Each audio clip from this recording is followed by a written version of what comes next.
And they're off in the Monday opener. There goes Saloon Girl between far outside, flying by between flight control and at the rail is Laughter. Linked back to Band from Midway, a tight pack, just 3 lengths from front to back, and flight control assumes the lead. A length and 3/4 ahead of Laughter, who stays along the inside. Between fillies and mares is Saloon Girl. Flying by is 3 deep. It leaves Band from Midway 4 wide as they race around the far turn here. 22 and 3 the opening quarter. Flight control, a 2.5 length lead. Jackie Davis trying to motivate Laughter from the 2 spot. Not gaining ground as of yet. Now she cuts the corner and tries to put a dent in Flight Control's lead, who leads them off the turn and into the stretch by 2. Flight Control, then Laughter. Saloon Girl trying to make up ground late, then flying by and Band from Midway. 8th pole, it's all Flight Control. Flight Control takes off past the 16th pole, and she's in front by 5. Now 6, all Flight Control in the opener. Then it was Laughter. So fabulous Fox. Post time for the second is a little over 21 minutes away. They're in the gate. And they're off. Eros' Gal shows her gray head first along the inside. Special Pal. These two have a length and a half quickly on Ramon. Far outside Jayla in between mares is in traffic 5 lengths from front to back. And Special Pal and Emmanuel De Diego assume the lead. They have it a length and a half on Eros' Gal, who's second. Along the inside, there's Ramon in traffic alongside of her, and on the outside, that's Jayla. The 5 of them race around the far turn through an opening quarter in a tepid 23 and 1. Special Pal, a length and a half. Eros' Gal trying to move up on the outside as Ramon saves all the ground. Gap of 3 now to in traffic, and nothing yet from Jayla. The field makes their way past the quarter pole. Special Pal, Eros' Girl ratchets up the pressure off the turn and into the stretch through a half in 47 and 1. Eros' Gal trying to reel in Special Pal, who won't go down without a fight past the 8th pole. Special Pal battles back. Eros' Gal, these two headlong the final 16th. Eros' Gal finally starts to edge away, and Eros' Gal's going to win it by a neck over a determined Special Pal. A long way back to Ramon, and then in traffic rounds out the soup. Start of the early pick 4. Please note there'll be no show, try, or superfecta wagering. Scratch the 2, Fidelia. Race 3, scratch the 2. Post time for. They're in the gate. And they're off from mid-pack. It's Echo 7 to the inside. Stars Delight. These two speed off and quickly have 2 lengths on the duo of Love Thyself and Jackson Avenue, who's on the outside. Stars Delight and Echo 7 really going at it here. The two favorites have opened up 4.5, now 5, as Jackson Avenue improves on the outside into third, just ahead in front of Love Thyself. 7 lengths from front to back, 22 and 3. Echo 7 getting out badly there on the turn. Heeman Harkey trying to keep her on the track. She's all but out of the race. In the meantime, Stars Delight cuts the corner and has a length and a half lead. Jackson Avenue bears down on the outside. Between mares is Love Thyself trying to get back into it. Echo 7. She's in about the 12th path. They're coming down to the 16th pole. Jackson Avenue grabs the lead from Stars Delight. Love Thyself is in third. Coming down to the line, Jackie Davis and Jackson Avenue a length winner. Then it was Stars. Race 4 comes up next. It kicks off the late pick 5. Late pick 5 still has the carryover component. Here are the changes for the remaining races. They're in the gate. And they're off from the rail. There goes Island Ride. Far outside, Call Me Penny. The bookends a 1-2. Between rivals, there's Hypnotic Flare. Then Emily Reward and change orders at the back. 5 from the front. Island Ride and Luis Perez assume control. Between rivals is Hypnotic Flare. 3 deeps, Call Me Penny. They've sped off to a 5-length lead on the duo of Emily Reward and change order. Opening quarter 23 flat. Island Ride maintains a half-length lead. Here comes Call Me Penny with a 3-wide bid. Hypnotic Flare trying to keep pace from the back. Emily Reward trying to chime in as change order rides the rails off the turn into the stretch. Island Ride trying to see it through. Call Me Penny down the center, up the inside, change order. They're all giving futile chase as Island Ride loved the slop today. She's going to win it by 5 under the line. It got dead tight for second. And the 50-cent pick 3, 551, $10.45. Race 5 comes up next. It's the start of the late pick 4. Scratch the 2, 1 Vision. And they're off from between horses. There's Gold Templar for the lead. At the rail, a hustling Cabercoa trying to get shorts in the winter up front. And on the far outside, the returning, we call them Fun Coupons. Those three have a length and a half on Puckish. 2.5 more back to the trailer Brewing, who's 7 from the lead. Shorts in the winter at the rail. We call them Fun Coupons outside. These two with a length and a half on Puckish and Gold Templar, who have 3.5 on Brewing through an opening quarter of 22 and 3. Around the far turn, Shorts in the winter, trying to put away, we call them Fun Coupons. 3 wide, Puckish wins into action as Gold Templar stays inside. Off the turn and into the stretch. Shorts in the winter. Here comes Puckish down the center. Shorts in the winter's almost home. Puckish up the rail, Gold Templar. Shorts in the winter drifts. Puckish dead aim. Gold Templar at the rail. Here's the line. Shorts in the winter, and Puckish got him. $56.50. Race 6 comes up next. It kicks off our final pick 3 of the day. Scratch to 1, Billy at the gate, and the 3s smoking it up. And they're off from the rail. There goes Sweet Julian hustling to the lead. Outside, here comes Scales of Gold to challenge and go right on by. Scales of Gold now 3 parts of a length. Sweet Julian back in second. Then we come back to Razuli, who's moving up into third. 2.5 to Extraordinary One. 4 more to Call Me Calvin. Natural 9 in his debut. Can see them all. He's already a dozen from the lead. Scales of Gold, middle of the track. A length and a half through a 23-second opening quarter. Sweet Julian try to apply the pressure, but he's losing ground. 3 wides, Rasuli. Along the insides, Extraordinary One. Natural 9's out of last. Call Me Calvin's there now. They are coming down to the 8th pole. Scales of Gold is running up the score. He's in front by 4, looking for more. Sweet Julian's been chasing the whole way. But past the 16th pole, it's all Scales of Gold. Scales of Gold reports home a 5-length winner. Then it was Sweet Julian, Rasuli, and Extraordinary One, 728, $6.15. 10-cent Super, 7284, $3.22. Pick 4, 404, $29.25.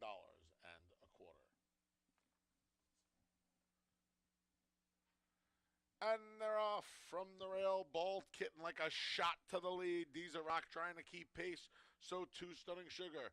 Checking out of there between rivals was Little Thoughts. She's about 5 from the lead.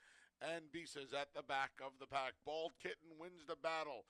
She got in front of the favorite Deezer Rock and has a half-length lead. Deezer Rock comes a-calling right away now in second. They've opened up 2.5 on Stunning Sugar. Little Thoughts progresses on the outside through a 22 and 4 opening quarter. Nothing yet from Bisa. The field's coming off the turn and into the stretch. And Deezer Rock trying to get by Bald Kitten, who's pesky at the inside. Bald Kitten still in front of Deezer Rock. She hasn't gotten by yet as they come to the 8th pole. Deezer Rock trying to surge past Bald Kitten, who's determined at the rail. Bald Kitten still there. Deezer Rock still trying. Deezer Rock finally gets to Bald Kitten and edges away late. Deezer Rock, 3 parts of a length. 110.60. 50-cent try, 215, a dime shy of $6. And a 10-cent Super, 2156, $2.14.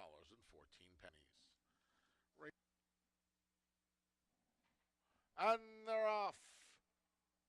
There goes Chuckatuck for the lead. Nikki Brainburst right alongside. Far outside, Freedom Dreams.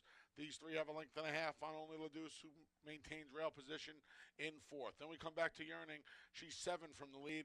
And the trailer is Aram Carliani. Nikki Brainburst made the top. She has a length on Freedom Dreams, who tries to keep pace in second. Dropping back is Chuckatuck. Only Ladouce is there through an opening quarter in an easy 23 and 3. Then we come back to the 2 trailers, Yearning and Nothing from Iram Carliani. Off the turn and into the stretch, it's all Nikki Brainburst. Nikki Brainburst has a 3-length lead. Freedom Dreams trying to run her down, but at the 8th pole, Nikki Brainburst is well on her way. Nikki Brainburst by 4, by 5. It's all Nikki Brainburst. She smoked them today. She won it from here to Gravesend by a half dozen. Then it was Freedom Dreams, Looks Slam, courtesy of Equibase.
Ladies and gentlemen, to honor America, please stand for our national anthem.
Good afternoon, everyone, and welcome to Finger Lakes Gaming and Racetrack. I'm your track announcer, the Big A, Anthony Stabile, taking you through today's 8-race card. Still sloppy. Sun trying to fight through some clouds. Temperature in the low 70s. No carryover in the pick 5. Got that new wagering menu here we'll tell you about as we do these changes.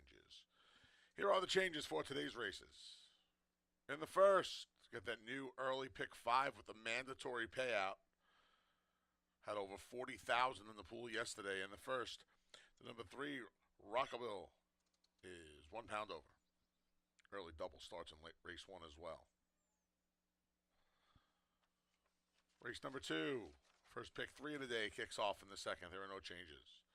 There's no changes in race 3, the start of the early pick 4. That's part of the new wagering menu. And there are no changes in race 4, the start of the late pick 5, which still has the carryover component. If you turn to race 5, that's when the late pick 4 begins. Scratch the 1A, Bright Angel.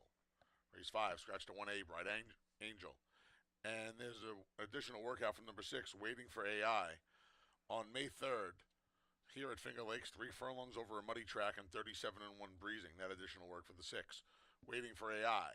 In race number 5, the start of the late pick 4. Race 6 kicks off the final pick 3 of the afternoon. Scratch the 1 Interstate and the 3 Stone Guitar. Scratch the 1 Interstate and the 3 Stone Guitar. An additional workout for the 2 McDonough on May 2nd here at Finger Lakes. 3 furlongs over a good track and 38-1 breezing. And an equipment change for the number 4, Anything Passable. Hill race with goggles on. Those changes in race 6 kick off the final pick 3 of the day. No changes in today's feature, race 7, which kicks off the late double. And in the finale, scratch the 5, Fighter Kite.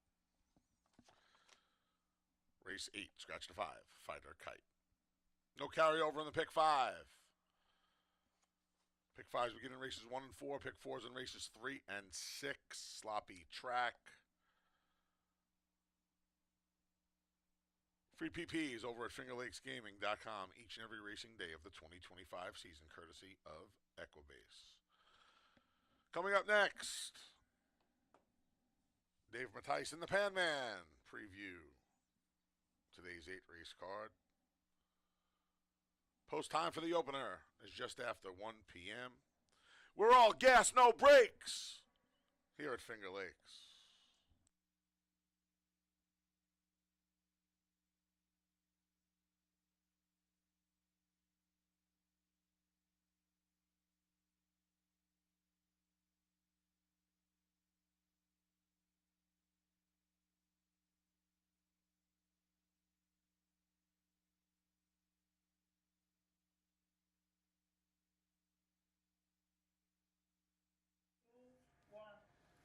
And welcome everybody to Finger Lakes Gaming and Racetrack as we're going to conclude the second week of racing, only running a couple days here to start off the season. Yesterday, a lot of favorites as we did have some scratches, had some really inclement weather. It's not like May. We're getting all this rain the last couple of days, but a few of them had doubles for the day, a few jockeys. Apprentice rider Christopher Elliott with 2 wins on yesterday's card. Emmanuel Di Diego had a couple wins, and so did Louis Perez. So congratulations to all of them, having a pretty good Monday, Cinco de Mayo yesterday. Hope everybody enjoyed Cinco de Mayo. Really wet weather. Turned out to be a nice morning here. Real early, we'd still plenty of drizzle, but the sun has peaked out, and the sun's out right now. So hopefully we won't get that storm that's all around us. We've gotten lucky so far today. Maybe get the races in, maybe get that track to dry out a little bit, as we still got sloppy. So we should expect an off track throughout the day. Kind of put that into your handicapping. Who has done well in the past, who's got the breeding for it.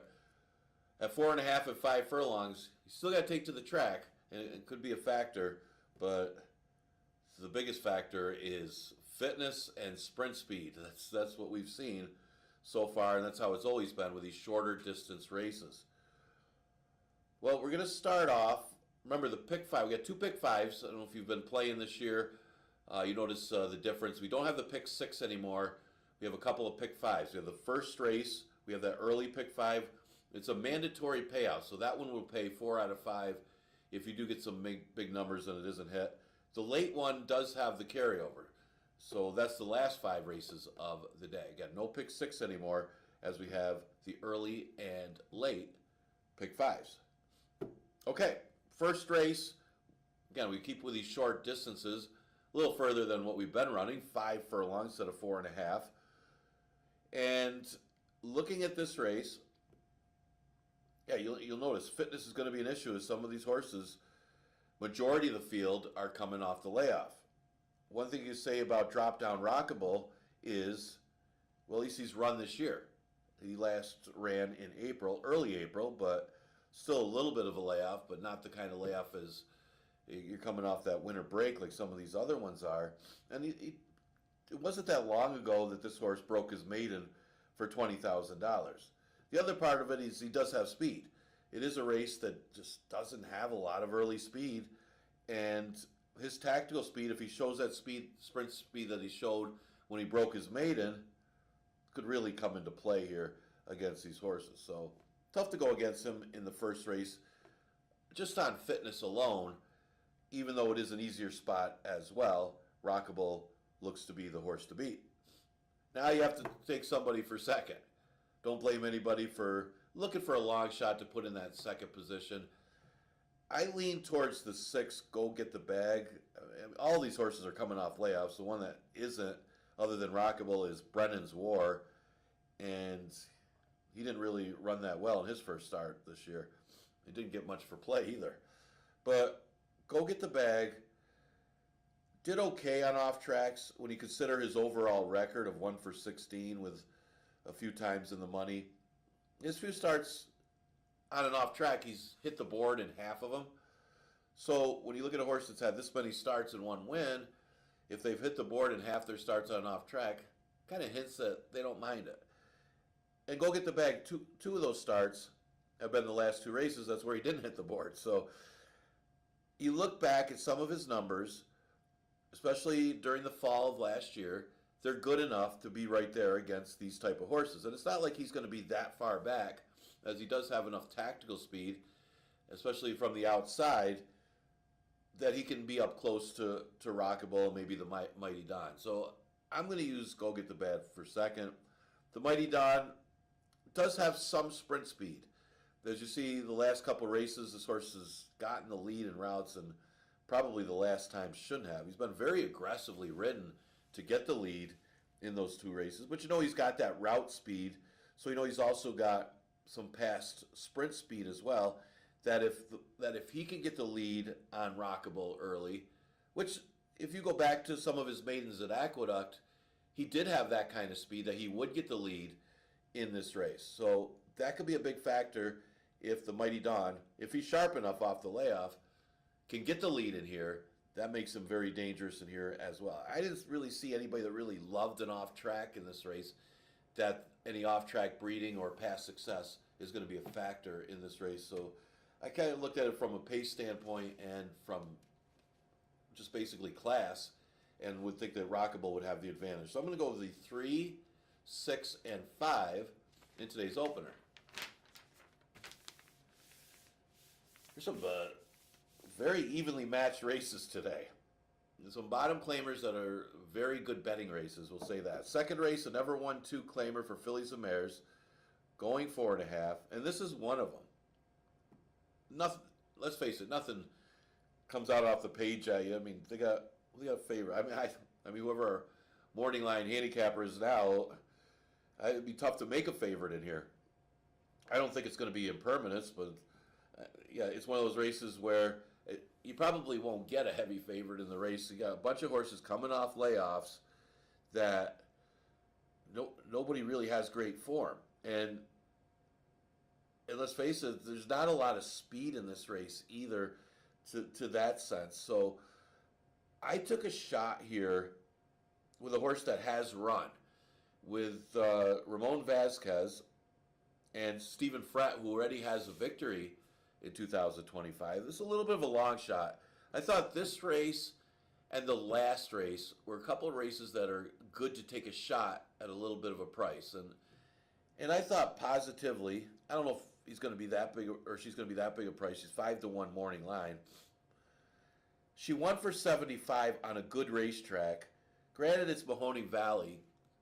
You know, those races for 75, not any worse, not any better. I would say not any better than our races for 5,000. But it was a decent time. She ran 112 for the 6 furlongs. And the other point is, it was on and off track. But the biggest factor here is she ran in 2025. She ran, a little over a month and a half ago, where you get a bunch of horses like Journey of 5, I'm a Lot of Lady, Impermanence, Joyful Departure. They haven't run this year. Flora Lotes is the only other horse that ran this year, and that was in February.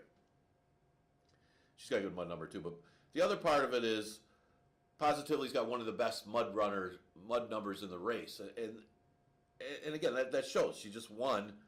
Her only win, her maiden victory, was on and off track. We're going to have an off track today. She's 5-1 morning line. I'm putting her on top.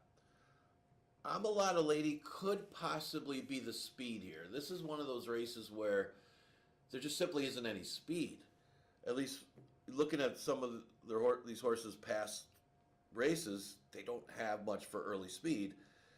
I'm a Lot of Lady actually has the most. When we see that when she's been aggressive, she's able to get out there, not the fastest of fractions, but compared to these horses, a 23 might put her on the front end.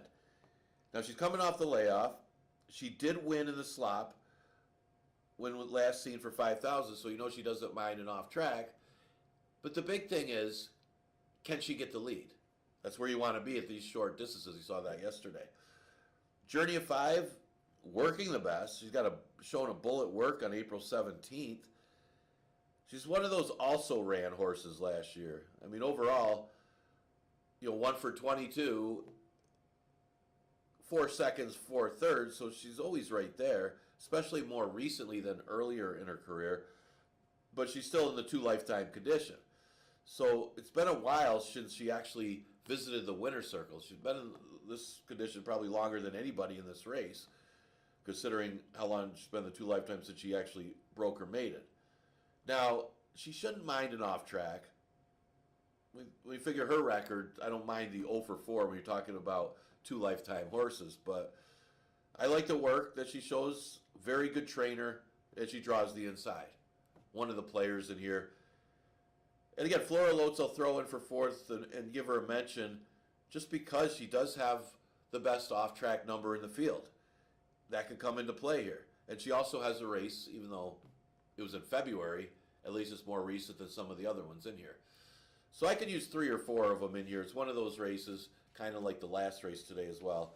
Took a shot on the 2, Positively. Be good to see Ramon get to the winner's circle. Yeah, that's his son. That's a very good one of the top jockeys in the country. Third race is an allowance race. Non-winners of a race since the date goes the distance of 5 furlongs. It's an allowance race, and it's an hours of a race in a year, and you don't see this condition that often here at Finger Lakes. But when you look at the field, and these horses haven't been out, I gotta like Lady's Golden Guy. Isn't he the class of the field? Well, I mean, no confession, considering no confession has been off since 2023. Let's say he's the class of the field that raced last year. Now, Lady's Golden Guy is a two-time stakes winner. He won the Leon Reed Memorial Stakes, both in 2021 and 2022. And he's always run well fresh. That's the one thing. He always was in that Barker prep race that we did in the past. And he's always done well. Even last year when he had kind of a so-so year for Lady's Golden Guy, wasn't one of his better years, he still ran pretty decently off of the layoff against a better field than this one, going 4.5 furlongs. You look at that layoff from November till May, basically same as here, October to early May. He ran a very good second against Tralad, Warriors Revenge, and some really, really tough horses at the time. Then the Barker ran into a stablemate who was the best horse on the grounds. So, Lady's Golden Guy, I just think he's better than these. And if you're thinking Courageous Ola is the speed, if Lady's Golden Guy shows up with his speed and gets out there, he's actually faster or as fast as Courageous Ola, and certainly classier. That's why I got him on top. Now, if he doesn't get out and show the speed, then I guess that puts Courageous Ola back into the mix. But because I know Lady's Golden Guy has had a ton of early speed in the past at these short distances, he's got 2 wins at the distance in that second last year against Tralad. It's got to be tough. Again, not his best year, though, last year, and is at age 8. But he's the one to beat on just class of the past here at Finger Lakes. You got 2 for the price of 1 for the Murph, and his horses have been running pretty good already off of the layoff. They did last year, too. Tacony Road turns back. That one by the great finger painter who liked an off track. And you got Rhymes Like Dimes, certainly classy enough. He ran in the Barker as well, running into Jack and Bernie. Nobody's going to beat Jack and Bernie.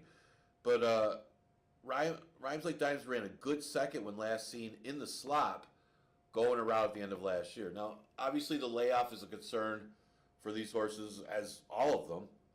I think the only horse that ran this year is Courageous Ola. That's January, so I don't even know if that counts.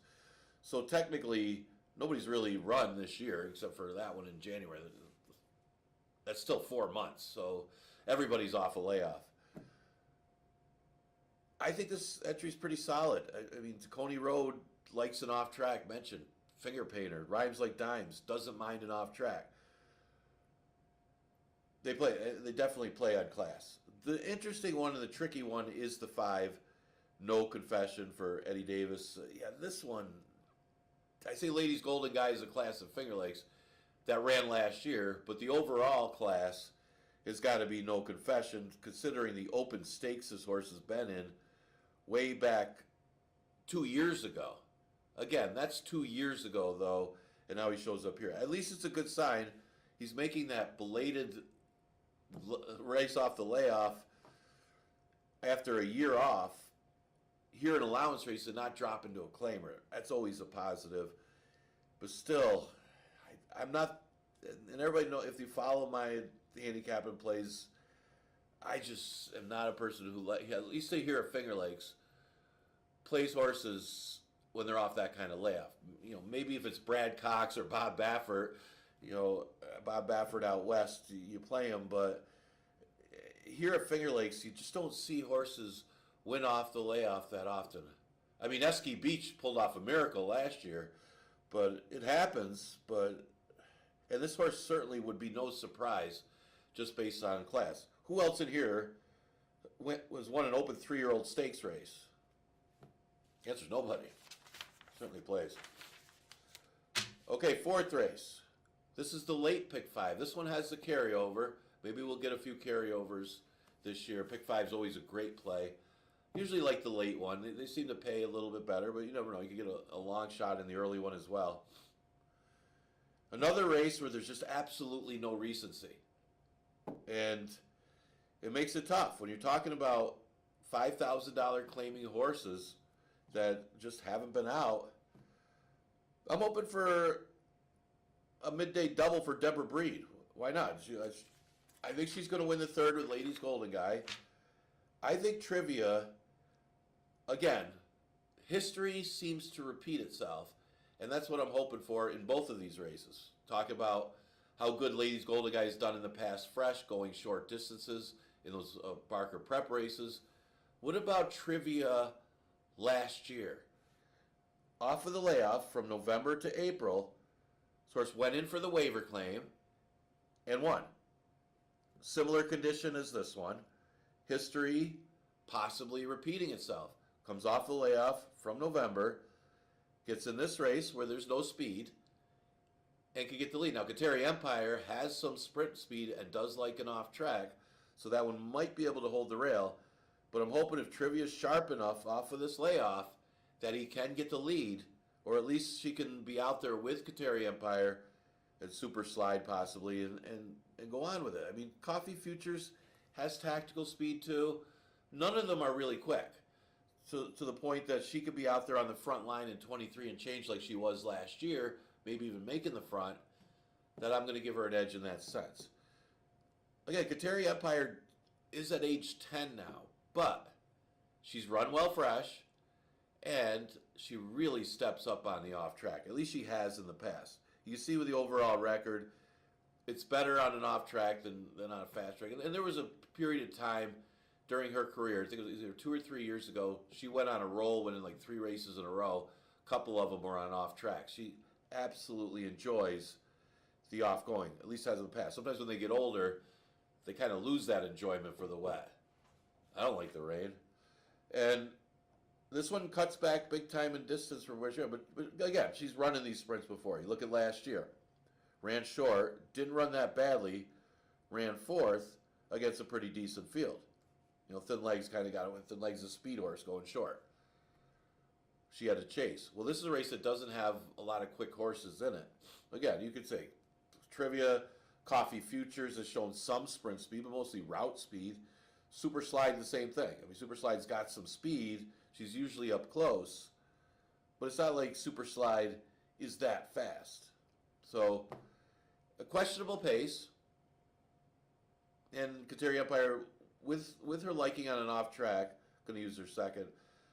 And on back class and off track, what about We Don't Believe Her? She doesn't seem to have a lot of early speed anymore. But, and she's been off since August. That was my biggest issue with her. But you got to look at the off track record. She's hit the board 5 out of 6 times, and that's against better competition in the past. She's got good numbers on an off track. She seems to be a much better horse on the off than a fast track, at least over the last couple of years, that she would be no surprise. It'd probably be the favorite in here. I'm going to go with the 3, 1, and 4. Again, no recency with these horses. All of them have not, or none of them have run in 2025. All of them coming off a layoff since the end of last year. Okay, a maiden claimer is the 5th, and it's an 11-9 maiden. We scratched the 1A, Bright Angel. Yeah, these are tough ones today. Can we give Monomoy Beach another chance? Man, he was bet down heavy. A lot of people single on opening day. I think the other Ferraro horse was better earlier in the day. The one that is undefeated at Finger Lakes. But this one did get a lot of play coming in from New York. Was hitting the board against 30,000 3-year-olds in New York. Now facing our restricted 3 special weight. You would think he would have run better and would have been there. Now, it had a lot to do with the start. He did have a bad start, was distanced early, and just never got into the race. Can we forgive it? I don't know what you can gauge from that, but I'm going to give him another chance considering he's at least dropping to the maiden 11-9, kind of an aggressive mood. it's kind of a red flag because you say, well, why don't they just take another shot against restricted 3 special weights? I guess it's not that much of a difference in purse money, and they're probably not afraid to lose it for 11. So I would think that if you draw a line through the race, thinking, okay, had a lot to do with the start, and you go back to his form against the 30,000s in New York, he should beat these. Got him on top. Another horse that was running against 30,000s in New York is the 2 Stimuli. And Stimuli hasn't really fared too well since his debut, and didn't get a really good number for that race in his debut, so must not have been the strongest of field. But the fact that they bet him, I mean, this horse in his debut got bet down to be the 2-1 favorite. Granted, it's not like it's 3-5, but he's 2-1 in a 9-horse field, and he ran well. He just hasn't been able to get anywhere close against probably a little bit tougher fields in those restricted 3s and then the 3 and ups. I mean, he goes to a maiden claimer here after those 3 and up 30,000s. Again, this is easier than what he's been facing, and obviously it would be no surprise, especially if he runs back to his debut. Wisecracker, another one that's interesting because he's got a good number for an off track, a 406 Tomlinson, although his last race, probably a lot to do with the poor start that he had. Another one that, maybe the beginning of the race was his undoing, and he can forgive the race. It's hard to gauge from his prior history if he actually likes it off track, but in his breeding, he's a practical joke out of Damn My Badagli Dior, which is absolutely great breeding. You think that he would. He hasn't shown much during his career, but you know what? It gets easier here against these 11-9 maidens, similar to what he ran against at the end of last year, where he just simply didn't fire because of the bad start. Another one to consider in a very tricky 5th race. I went with a 4-2-3. Give him Monomoy Beach another chance. I won't again. Okay, 6th race. This is a split condition for 5 non-winners of a race since a date, or never won for lifetime. We scratched the 1 Interstate and a big scratch of the 3 Stone Guitar, who figured to be the speed. Now, I do have to mention, and I was alerted to it, and then I have to look at the program and see it. This is the 100th start for one of my favorite horses. Not really. Anything Passable. I say not really because I can never figure this horse out. Lugu does a good job with him. He runs him a lot, and he just keeps firing. This is certainly a war horse, as Ross used to say, that just keeps grinding and keeps winning and keeps hitting the board. 5 furlongs is a lot to ask for a horse that sits back and makes a run, but sometimes it doesn't matter with the distance with him. I didn't like him, but I don't like him a lot. Who knows? He can surprise me. Always does. But Anything Passable, goggles on. As you get older, you got to put the glasses on. 100th start. You always like to see that, and completely these sound horses that just keep grinding it out here at Finger Lakes. But to me, this is a race where he's going to be up against it with a lack of pace with the scratch of Stone Guitar. A significant scratch in a sense that it really helps CJ's Grand Slam. Now, CJ's Grand Slam doesn't mind an off track. Obviously, you look at the record. And you also look at the last win. I mean, the last win had a lot to do with the field more than the off track. So you can't really say, oh, yeah, he won on the off track. He likes the off track. No, it had to do with him dropping in class to the 11-9 and getting out there and just beating a lesser field. Although Ribbons and Medals did give him a little run for his money that day. Well, he dropped again to 5, got claimed, and comes back for the waiver claim. Again, tailing off at the end of the year. Adds blinkers. I really helped by the scratch. I think he gets the lead in here, and that might be all he needs. I got him on top. Broken Hearted, he's the main threat. If you're going to use 2 in here, I wouldn't single. I'd probably use 2. Because there are some question marks with CJ's Grand Slam tailing off at the end of the year. Broken Hearted is the other one. Now, Broken Hearted has run against better and certainly good. He also beat Ribbons and Medals in his last start of the year. And he ran decently on and off track. Even though he hasn't won on it, his races are competitive. and his buyer numbers haven't changed. So he should keep his form with the off track. I mentioned earlier, Tim Murphy horses have done pretty well coming off these breaks. Strong player, biggest threat. May have even liked him on top. I don't know. Stone Guitar would have been awfully tough. Stone Guitar would have been in.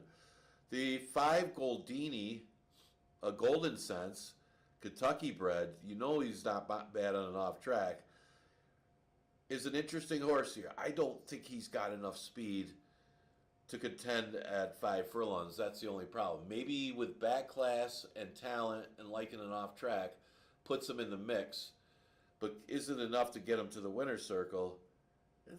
It's how far back he's going to be pretty far back, and that's the problem is the distance.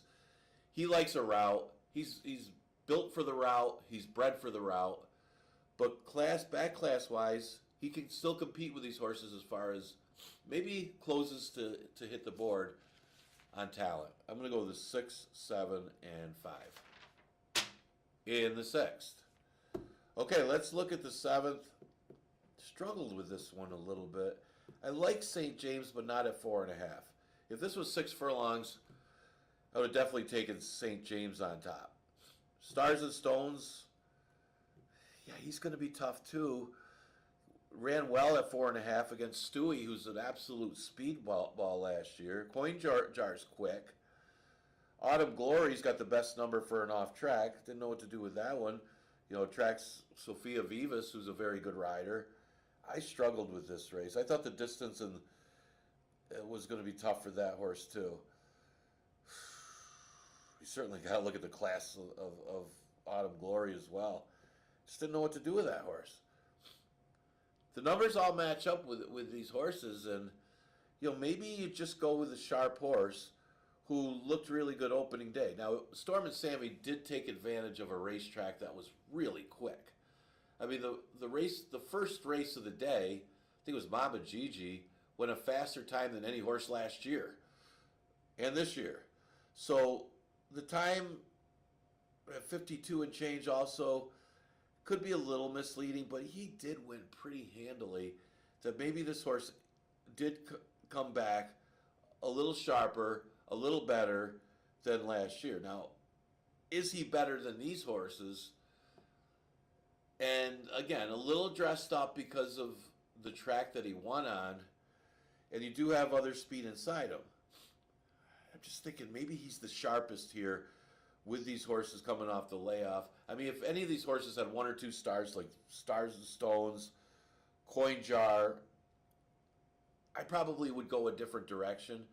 But maybe Storm and Sammy gets out there with the other speed and is just sharper at this point in the season. Again, Stars and Stones ran well at 4.5 last year. It comes in with a bullet work. And you can't throw out anything from him, Anthony Farrow. And he should be fit. The horse was training in Tampa.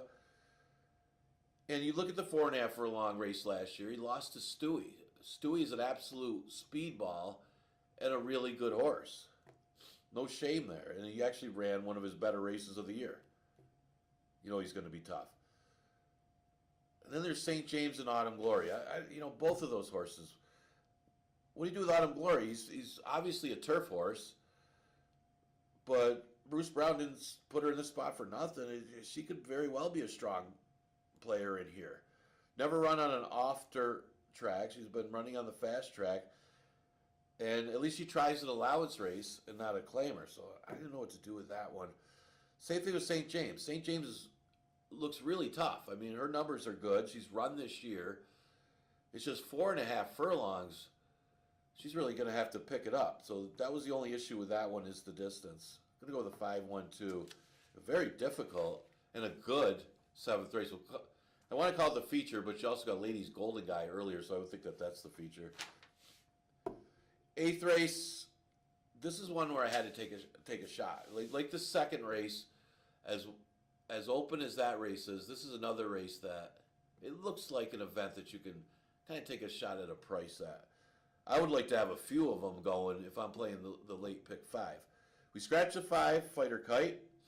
I wanted to take American Gentleman, but I didn't like the off-track races for this horse, which is kind of a surprise, especially with with his such good breeding. He's by American Pharoah. You don't see too many American Pharaohs here, and he does have some sprint speed.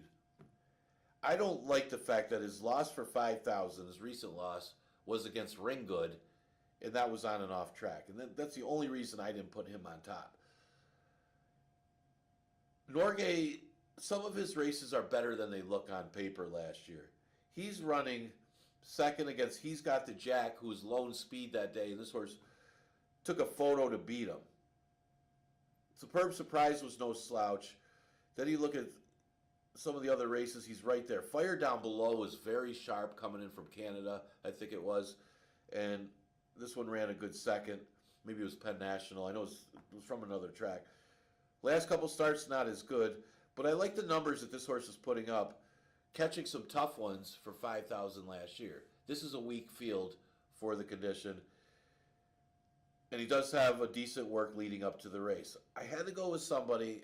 I went with a price only because I got, there's some negative points on a couple of these horses that are going to be the favorite. Tommy the Torch, obviously a former class horse, could be the speed. He's got a bullet work. But his record on and off track, even though he's hitting the board, leaves a little to be desired when you've had that many starts on it and you haven't won on it. Hereby has been off a long time, or I would have obviously picked that horse on top on class. He's by Hard Spun. I didn't know what to do with that one coming off a layoff since 2023. Got a couple of them in today like that. Bench Walks off the layoff. Maddie's Express is an interesting one. But again, Maddie's Express is another one. Unless this track dries out, he might be up against it. He's just got a horrible record on the off track in the past. Otherwise, I would have used that one. So I settled on Norgay for a little bit of a price. American Gentleman, I got to use. I like the horse to win on a fast track. I would have picked him on top on a fast track. He's the best horse. Even in this sprint race of 5 furlongs, it seems too short. He's better than these horses. The off track makes it a little scary. Tommy the Torch, same thing. He's got a lot of back class. I think he hit the board in a stakes race early in his career. He does have a bullet work at Penn National. He comes back and might be able to get the front on American Gentleman. He's inside that rival. Makes him tough. Same thing with Bottomless Refill. He's got one of the better numbers. So I use the entry for third, and I'll throw in Hereby on class for fourth. Again, would obviously be no surprise if this horse won this race. Some of his better numbers were on the turf, but his races here weren't bad. But that was 2 years ago. So what do you do with this one? Ronnie Breed coming up with a victory. I think it was yesterday. Congratulations to him. So he had a very good spring last year. So he's another trainer to watch early in the year. I'm going to go the 6, 7, 1, and 2 in today's last race.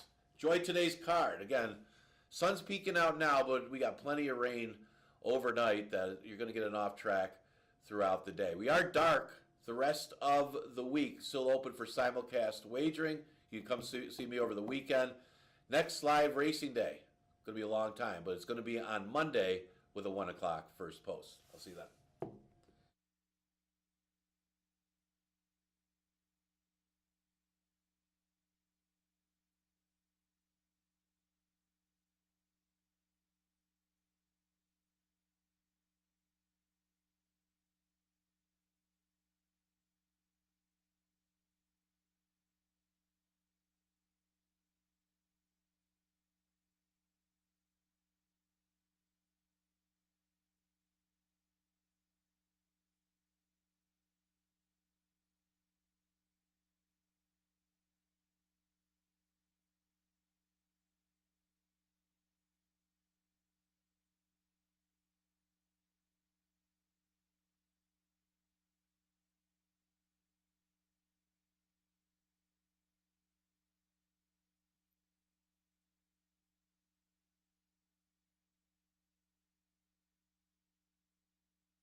Ladies and gentlemen, the track has been upgraded to muddy. Track condition is now muddy.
The field for the Tuesday openers coming out onto the track.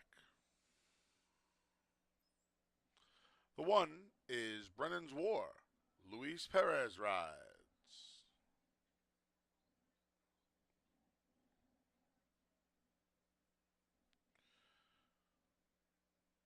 The two is Don Antonio with Carlos Camilo.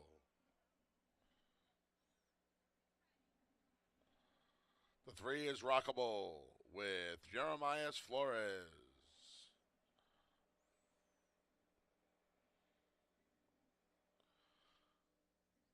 The four is Waffler with Jackie Davis.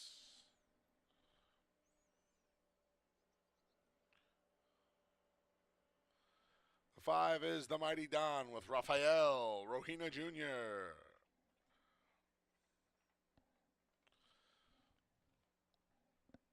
And the six is Go Get the Bag with Joel Cruz. Welcome to day 4 of the 91-day meet here at Finger Lakes Gaming and Racetrack. I'm your track announcer, the Big A Anthony Stabile, taking you through today's 8-race card. Free PPs over at fingerlakesgaming.com if you want to play along today. A heavily speed-biased racetrack with an awful lot of chalk. It looked like a classroom here at Finger Lakes yesterday. Hopefully that'll change today.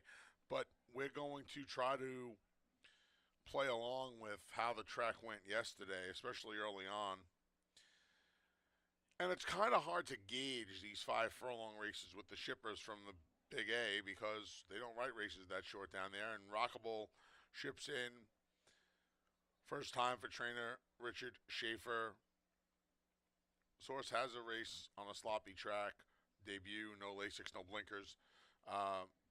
We'll see how he reacts. More often than not, the circuit switch and the drop in class are more than enough. And you see he's doing both here, and he's 3 to 5, and he's a little quirky in the post race. Jeremias Flores having his hands full. I'll tell you what.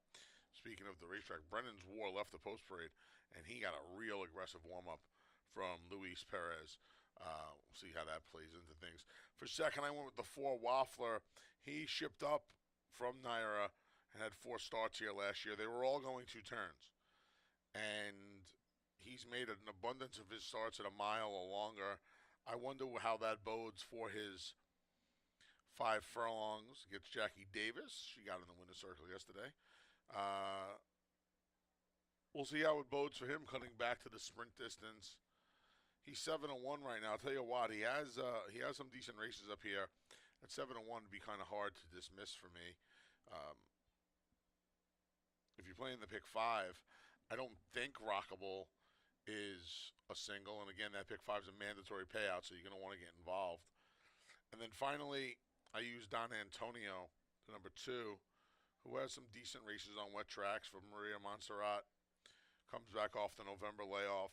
He ran well enough off of the August to May break last year that I thought the layoff wouldn't bother him as much as it does some others. And that was in a special weight race. Now he's in for a nick. I'll tell you what, he looks fantastic on the racetrack. Neck bowed there, shining like a brand new penny, getting a nice little warm up there from Carlos. At 7-1, he's a real nice price. They're betting the two outside runners. I don't know why. Um, the mighty Don struggled when he got up here last year. Um, in fact, he was winless when he got up here last year. Yeah, I don't know why they're betting those two outside runners. But if you're looking for a long shot, the 2 and the 4 are both pretty good prices and have good chances in here. I went 3-4-2. I'd have to use all three of them in the pick 5, just for the simple fact that I do not fully trust Rockable. But we'll see how that circuit switch does. Best of luck if you're playing that pick 5. Again, FingerLakesGaming.com for free PPs. Let's enjoy the day here at Finger Lakes.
Post times in a minute. 1 minute.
The field for the Tuesday openers behind the gate, and it's post time.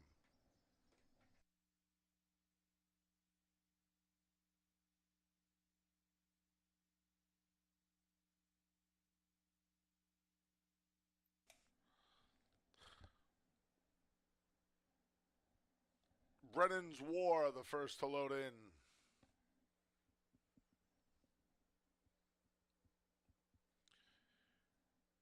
Here's Don Antonio. Heavy favorite, Naira Shipper Rockable goes forward. Here's Waffler. Don't forget, free PPs over at fingerlakesgaming.com to play along each and every racing day for the 2025 meeting here in Farmington.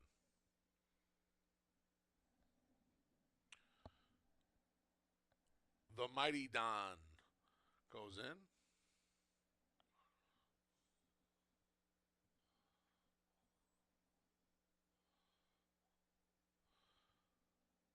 The last to load is Go Get the Bag. They're in the gate.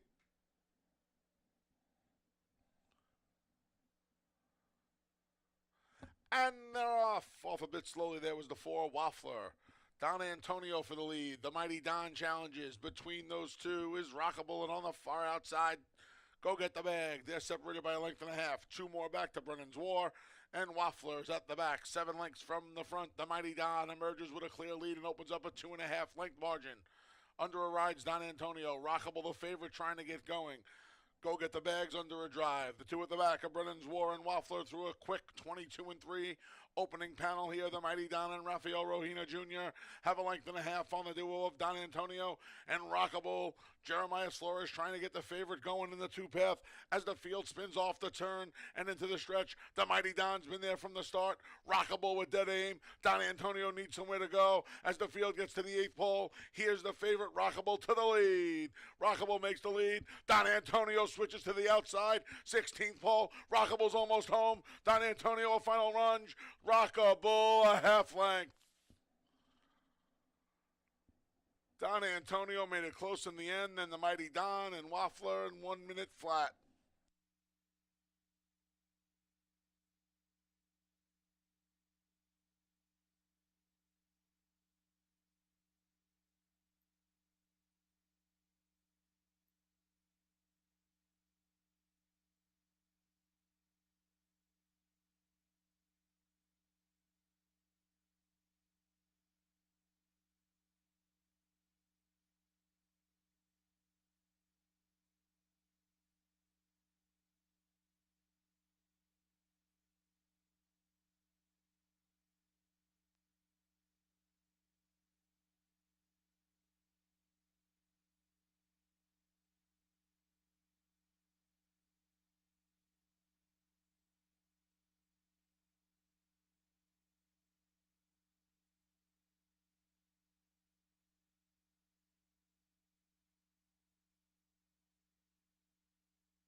Number 3, Rockable was first. 2, Don Antonio was second. 5, the Mighty Don. Third. 4, Waffler was fourth.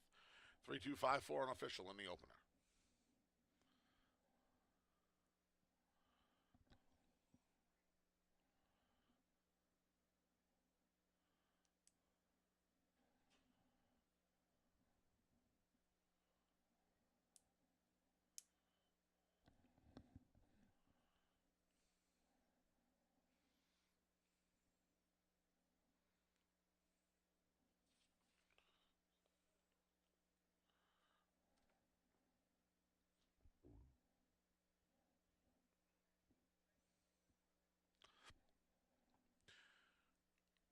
Race 1's official. Returning to the winner's circle is the number 3, Rockable. 3-year-old gelding's a son of Audible out of the Street Boss mare, Rock Avenue Road. A New York bred. Rockable's owned by Michael S. Foster, trained by Richard Safer, winning rider Jeremiah Flores. $2 exacta 3-2, 24.20. 50-cent try 3-2-5, 28.87. And the dime super 3-2, 5-4, $9.40. Race 2 comes up next. It's the start of today's first pick 3. No changes in race number 2. Post time for the second is in just over 20 minutes.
Okay, we're in the paddock for race number 2, and looking back at the first, well, it wasn't easy, as Rockable got a challenge from Don Antonio, but ran very well to hold on under Jeremiah Flores for Richard Schaefer and Mike Foster. Rockable starts off the Tuesday card.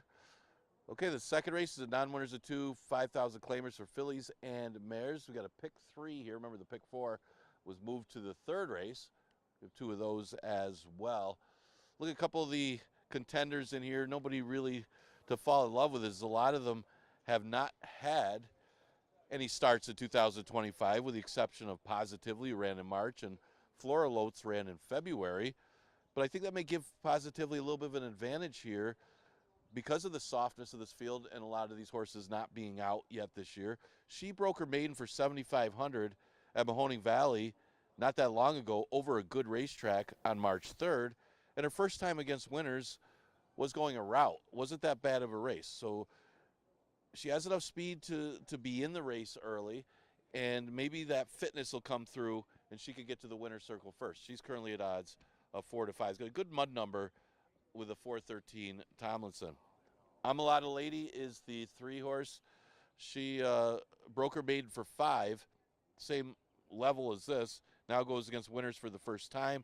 That was in the slop. She has shown some tactical speed, and this is a 4.5 furlong race that just simply doesn't have a lot of speed in it. And that may put her on the front end just on the fact that there isn't much for early pace, and that also makes her a big contender, plus the fact that she won her only race in her last start in that maiden race in the slop. Granted, it wasn't the strongest of field, but she has shown a little bit of early speed in a race that doesn't have much. Journey of 5 showing a good work.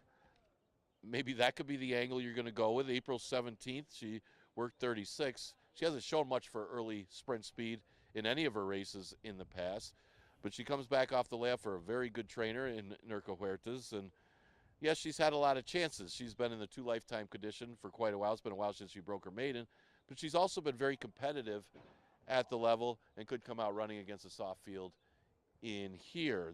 The 5 Floralist is acting up a little bit here, a little unruly in the paddock. She ran this year, and it was a mile race, and she's also got a very good off-track number, so she shouldn't mind the off-going, although her last race she did stop it at Penn National. And her races here aren't bad. She hit the board against maiden special weights. So she's got the class enough to run here. She hasn't had a lot of starts considering her age. She's a 6-year-old mare that's only had 8 starts. Well, they're good enough to be competitive, and mentioned the off-track shouldn't be a problem for her. So good competitive race in race number 2. Exacta Tri Super Daily Double, and the pick 3 starts in this race.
Here's the field for race 2. The 1 is Journey of 5 with John Berrios.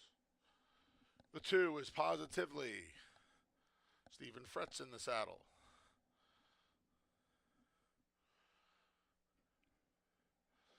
The 3 is I'm a Lot of Lady.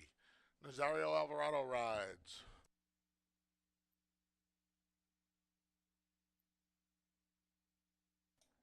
The 4 is Impermanence with Joel Cruz.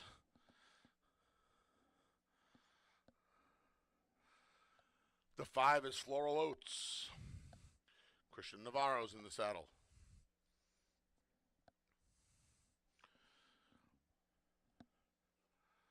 And the 6 is Joyful Departure with Emmanuel De Diego.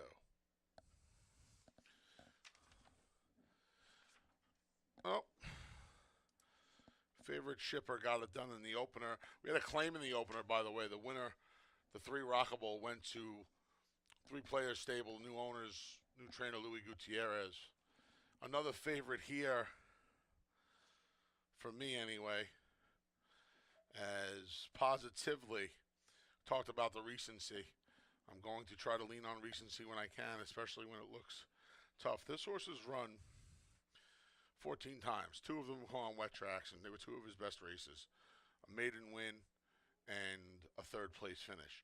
The maiden win came sprinting, the 3rd place finish came going along, and now he goes 4.5 off of a series of races going 6, 6.5, and a mile against a bunch of horses that haven't run in 6 months. I rarely feel this way about nickel claimers, but to me, he was the most likely winner on this card today. And like I said, I do not like feeling that way about the bottom of the claiming ladder, but he just looks too tough. And he has some speed, and he has positive wet track form, no pun intended, and he has the recency. I think he is positively the winner. That's my last pun, I promise. 3 ball, I'm a Lot of Lady off the layoff, a lot of speed. Rachel sells horses. She struggled a little bit at the beginning of the meet last year. These horses are coming back a lot fitter and racing a lot better this year. Taking some money, has shown speed, has the lone win on a wet track, like the number 2 Positively. And I would imagine these 2 are going to control up front, and one of them is going to get to the wire first. I just think the recency is going to help Positively, and that's literally the only reason. I don't think they'll be this far apart on the board when they spring the latch. I think the 3 will wind up going off second choice at around 2-1 or 5-2. So I'm not too worried about the odds discrepancy right now. But if they, for some reason, find themselves further apart on the tote board, you may want to take a little swing with I'm a Lot of Lady. And then finally the rail, Journey of 5. I just thought Journey of 5 of the rest was the most talented in here. I know Impermanence broke the maiden for the maiden special weight, but kind of took advantage of the beginning of the meet and then fell off considerably. The one good race was at the end of the meet last year, and I think everybody else was just kind of worn out by that point. Her wet track races aren't great either. That's the 4 Impermanence. So I went to the 1 Journey of 5, who, if they go too fast up front, we saw her pick up the pieces to get some pieces, as well as a victory last year doing just that. 2-3-1. Kicks off the first pick 3 of the day. Hope you're alive in the pick 5. Best of luck here in race number 2.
Post times in a minute. 1 minute.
The field for race 2 has made its way to the starting gate, and it's post time.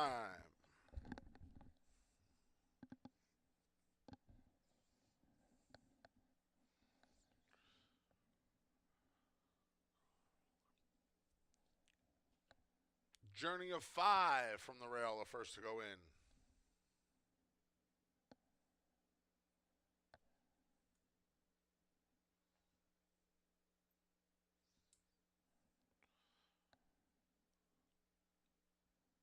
Favored Positively goes in next. Here's I'm a Lot of Lady off the layoff.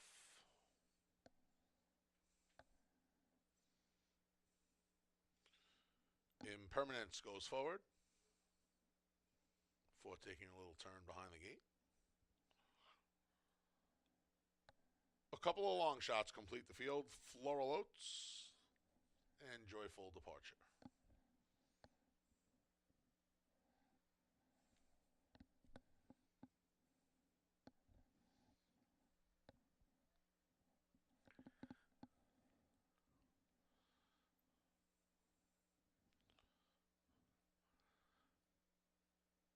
There in the gate.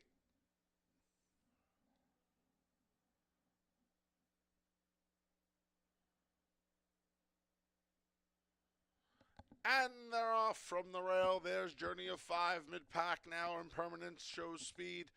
And on the far outside, trying to get in there is Floral Oats, but up front, it's Impermanence. Impermanence with a big lead. Positively, the favorites at the back of the pack.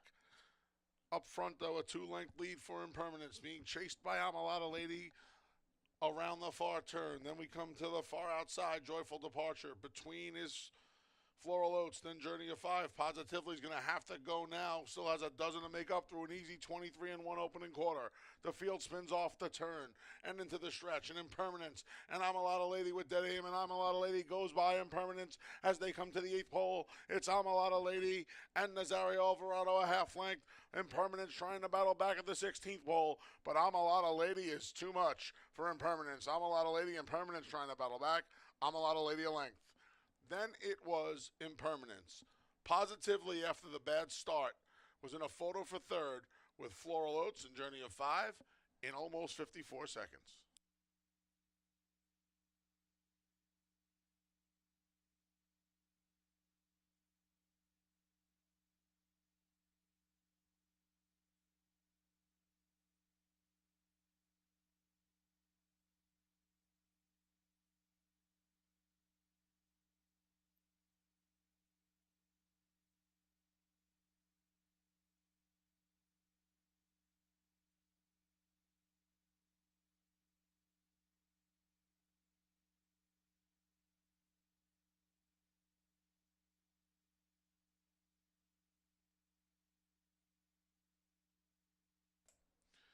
Number 3, I'm a Lot of Lady was first. 4, Impermanent second. It's a photo for third.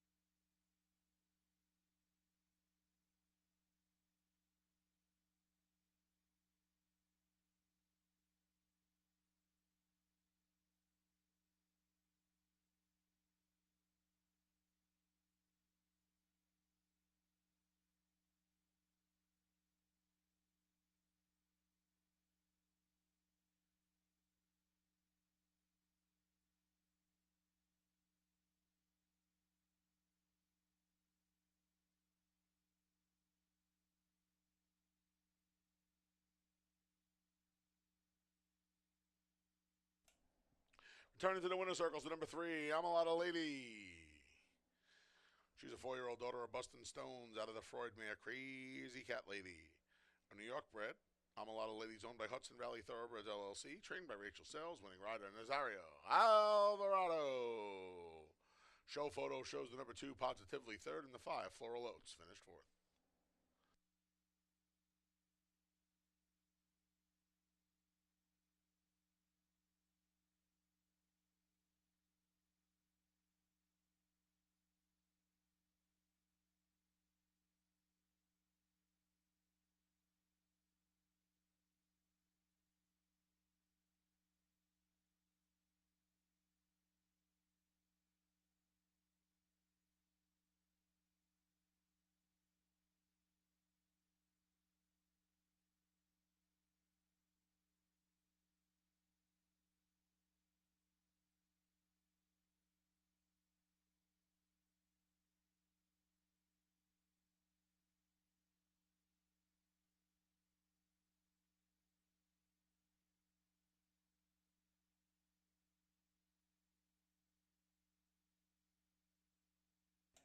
$2 double, pair of threes, $25.60. $2 exact to 3-4, $24.60. 50-cent try, 3-4-2, $12 and the dime. And the 10-cent super, 3-4, 2-5, $11.32. Race 3 comes up next. Kicks off today's early pick 4. No changes in the third. Post time for race 3. It's just over 19 minutes away.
Okay, you got the early pick 4 starting in the third. Exacta Try Super Double, and the pick 3 also starts. So there are plenty of things to wager on that menu. I'm a Lot of Lady breaks through with her second consecutive victory going back to last year. Looking good, chasing down Impermanence. Naz Alvarado gets the victory for Rachel Sells. Okay, looking at this allowance race, you might even consider this one the feature of the day. Is a very good quality field. You got some early money on the entry for the Murph of Rhymes Like Dimes at Tacony Road.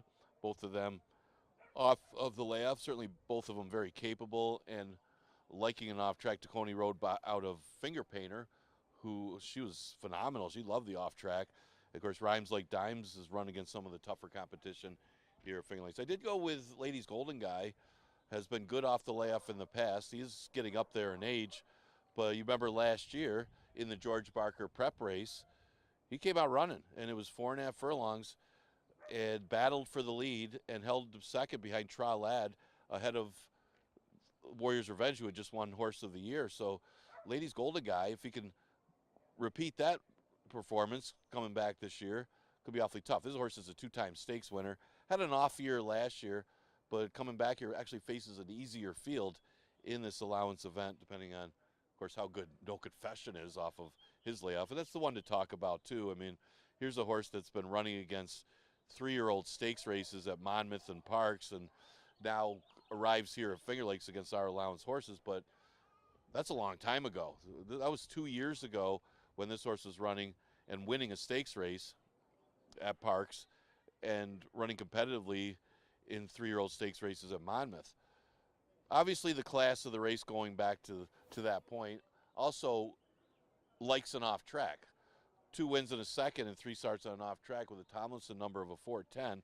He's an Into Mischief out of a Dam by More Than Ready, so both sides you got off track breeding. It's just a matter of that layoff's a little scary.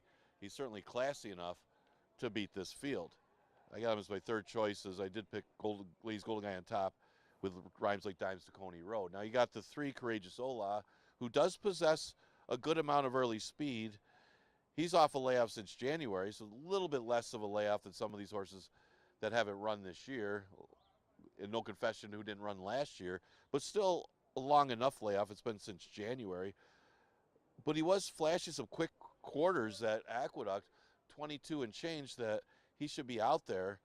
The question is, if Ladies Golden Guy has his speed, that's going to help Courageous Ola if he doesn't, but it'll keep him in the race if Ladies Golden Guy isn't as quick as he's been in the past, putting Courageous Ola on the lead. That's the big part of the race, might be that first quarter.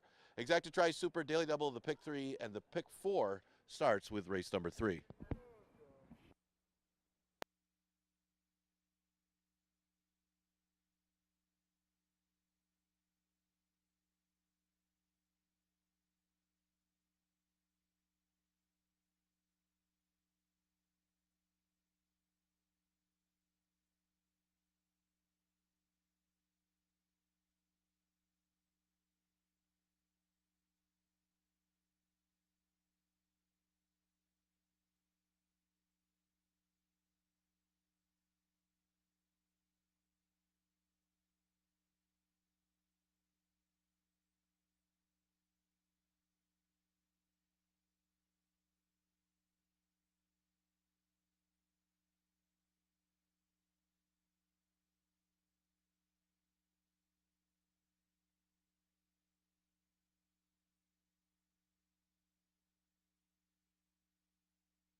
Here's the field for race 5, the start of today's early pick 4. The one is Rhymes Like Dimes with Andre Worry.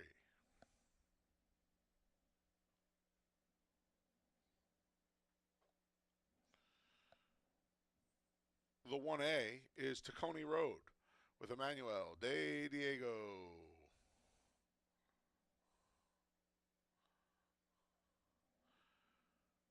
The 2 is Finalist.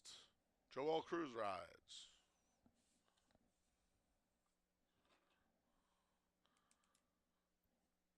The 3 is Courageous Ooh La with Romero Mirage.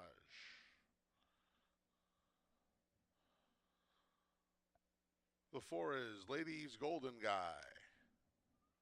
Rosario Alvarado looks to go back-to-back on the Tuesday card.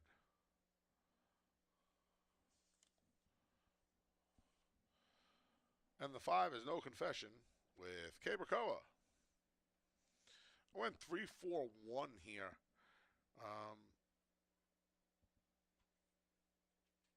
Courageous Ula, after we closed shop here at the end of November, went down to the Big A and tried his hand against some rough and tumble New York breds. He only hit the board in his last start, but he ran against some tough hombres, and he ran pretty well. He has a lot of speed, which is what you've wanted. He's hit the board in a bunch of his wet track races that we never got to Duke, but I think he's going to be tough today as the controlling speed will put him on top.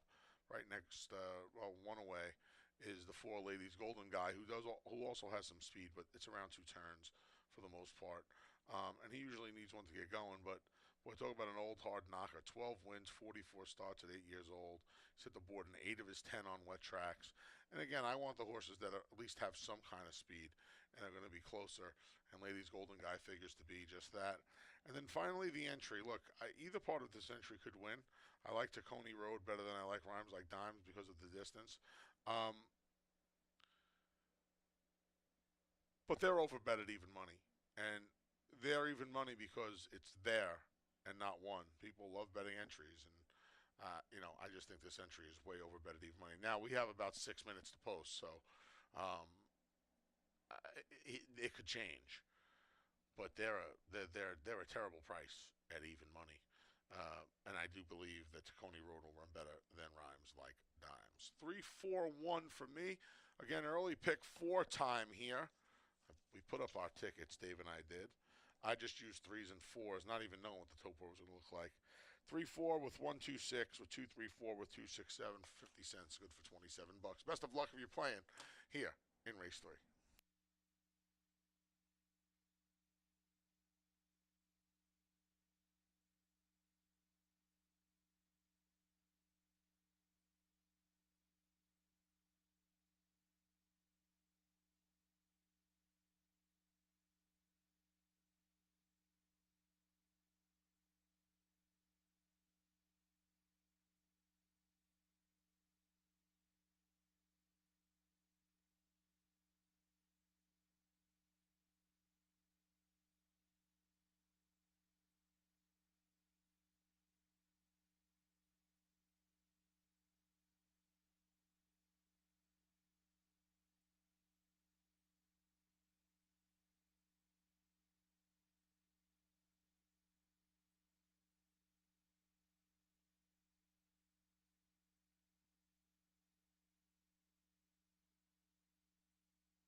Post times in a minute. 1 minute.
Field for race 3 is behind the gate, and it's post time. Going 5 furlongs here. First one to load is going to be finalist. Finalist is first.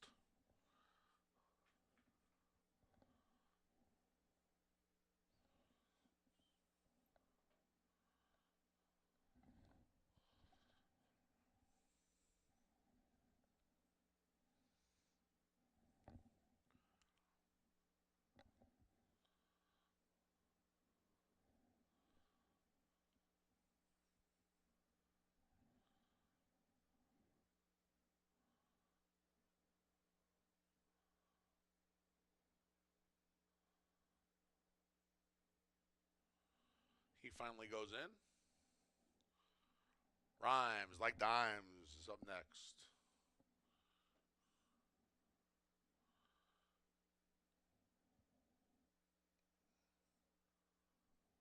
Here's Courageous Ooh La. Other part of the entry, Tacony Road goes forward. The last two in will be Ladies Golden Guy.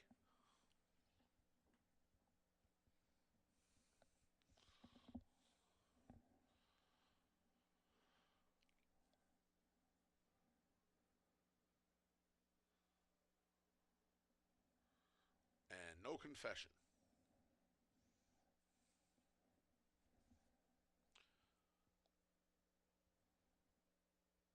They're in the gate.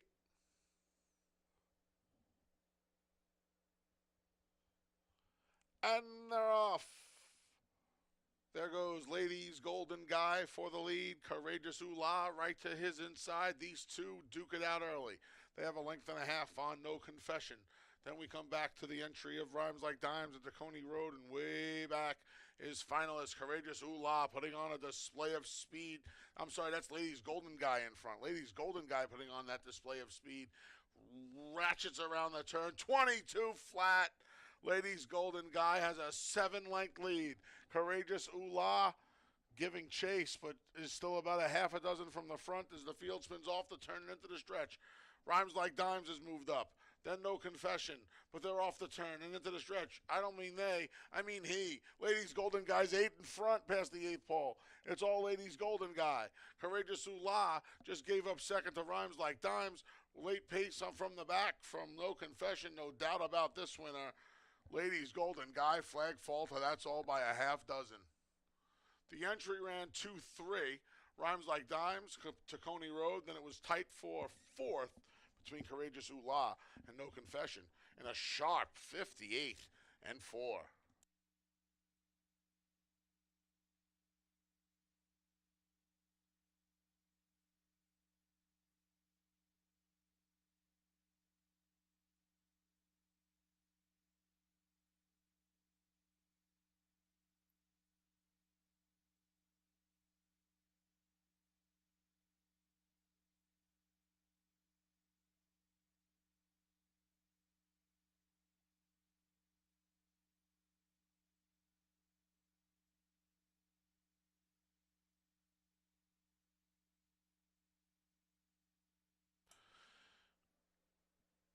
Number 4, Ladies Golden Guy was first.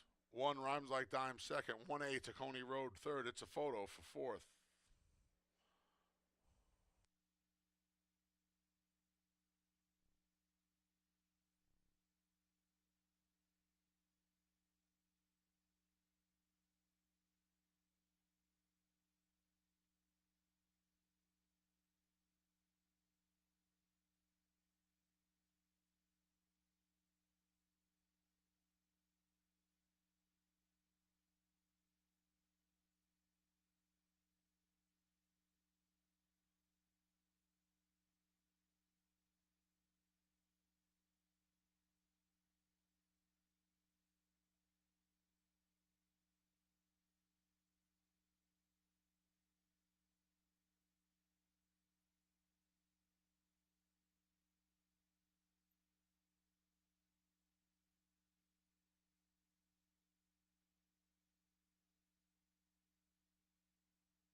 Fourth place goes to the 3, Courageous Ooh La. For superfecta purposes, the number 5, No Confession, finished fifth. In the winner's circles, the number 4, Ladies Golden Guy. He's an 8-year-old gelded son of Golden Ticket out of the Valuable Plus mare, Valuable Lady. A New York bred, Ladies Golden Guy is owned and trained by Deborah Breed, winning rider 2 in a row for the Nazario Alvarado. And again, for superfecta purposes, numbers will be 4135. 4135 for the super. Stand by for official and prices.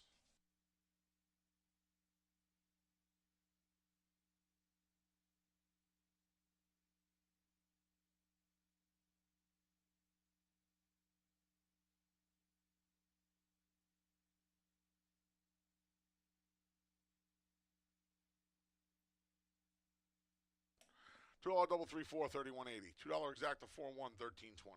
50-cent try 4-1-3, 6 and a quarter. 10-cent super 4-1-3-5, $2.07. Race 4 comes up next. Kicks off the late pick 5.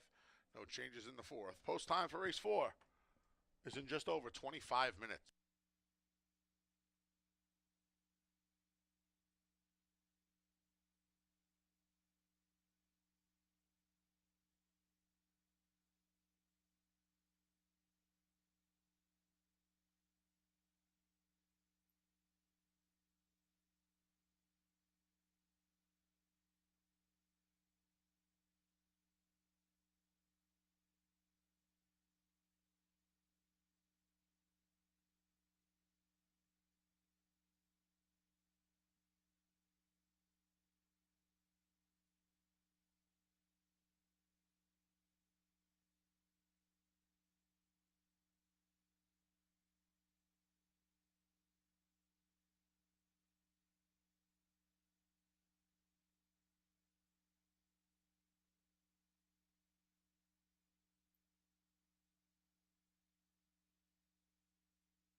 Okay, the late pick 5 starts with race number 4. No big surprises in the third. Ladies Golden Guy is just one of the quickest horses here at Finger Lakes when sent to the front. You always see it at the beginning of the year when he does those short distances.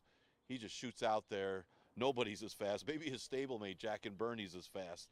But they're not catching Ladies Golden Guy going 5 furlongs. And he showed his stuff today. Naz Alvarado for owner-trainer Deborah Breed. Probably see that one in our first stakes race of the season. That'll be the Barker Stakes. That'll come up the end of the month, beginning of June. Always towards the Memorial Day weekend. The fourth race is a never won 4 plus that non-winners of a race since the date condition. It's an interesting race because you have no recent starts for any of these horses. No 2005 starts, 25 starts. So it's one of those things where who's going to run good off the layoff, who's just the better horse, and maybe who's got speed. Hoping for a double for Deborah Breed as Trivia does have that tactile speed. And I'm looking to the point that history repeats itself, kind of like Ladies Golden Guy. Well, that horse is just too good for that field. But Trivia, going back to last year, you look at the layoff, came out with some speed. They didn't go that fast, but there wasn't a lot of speed in the race. And won going 4.5. Same type of field today. There isn't a ton of speed, maybe Super Slider, Kateri Empire inside of her, but she should be out there in the front line.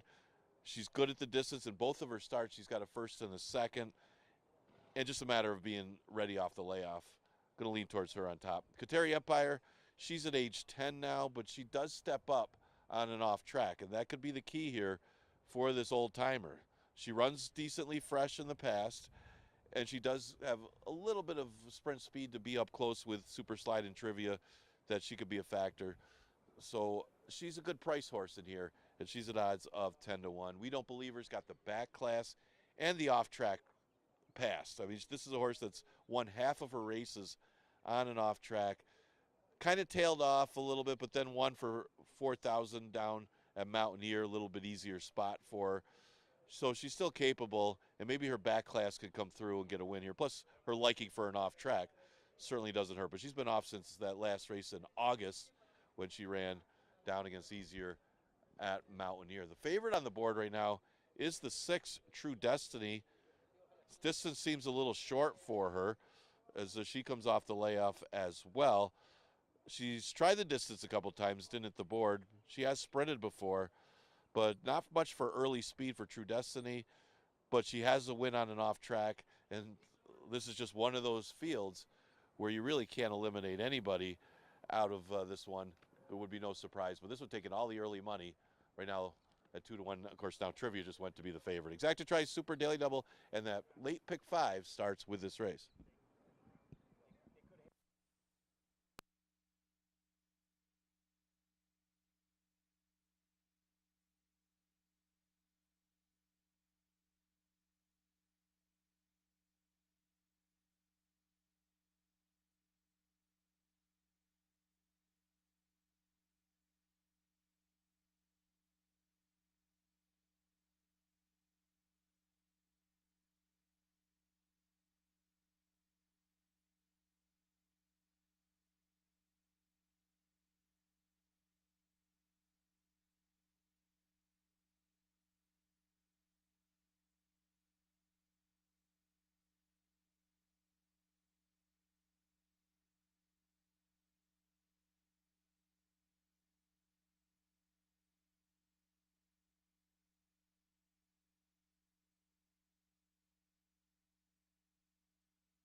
Here's the field for race 4, the start of the late pick 5. The 1 is Kateri Empire with Christian Navarro.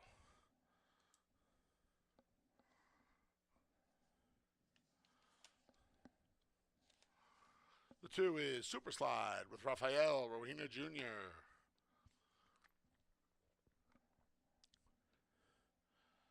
The 3 is Trivia with Joel Cruz.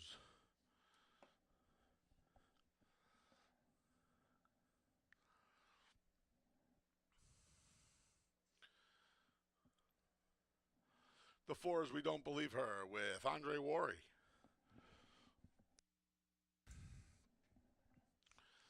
The 5 is Coffee Futures with Nazario Alvarado looking for 3 in a row.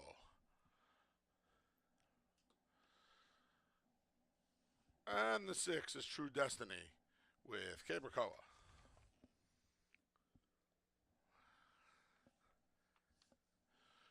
$216 for me here in race number 4. Super Slide. Going to return for Donna Beretta. Good wet track figs. Cutting back. Now, this horse has never run at 5, but his sprint races earlier last year were pretty good, especially that one race in the slot back on July 30th. He's got plenty of early speed as well. And I hope this tote board stays the same, because I think he's a square price at 7-2. I like one of the longer prices for second, Kateri Empire. Kateri Empire, even though he ran for the same class, I think ran against some better horses at this level last year. He loves a wet track. She loves a wet track, I should say. Now 10-year-old, draws the rail. She'll need some help in front of her. I think there's enough pace in here for her to maybe get going late, and at the very least, grab a piece of this. But with horses like Coffee Futures and True Destiny and Super Slide, maybe she can get a little pace to run at in here. And then True Destiny's where I'll wrap it up. She ran against a little bit better as well, I think, last year for Lisa Reed. She got a win on a wet track. She also ran against a little bit better, like I said. I think she could work out the right trip on Dakota too, stalking some of that outside speed. It's a weird race. I know one thing. I don't like Trivia. Not at that price. Trivia can win, but I'm not a big fan of hers in this spot. 216. Pick 5 starts here. Let's get into it. Best of luck.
Post times in a minute. 1 minute. Get those late pick 5 tickets in now.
The field for race 4, start of that late pick 5, has made its way to the starting gate, and it's post time.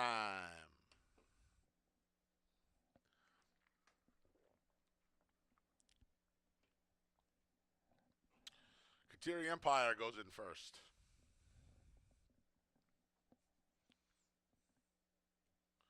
Here's Super Slide.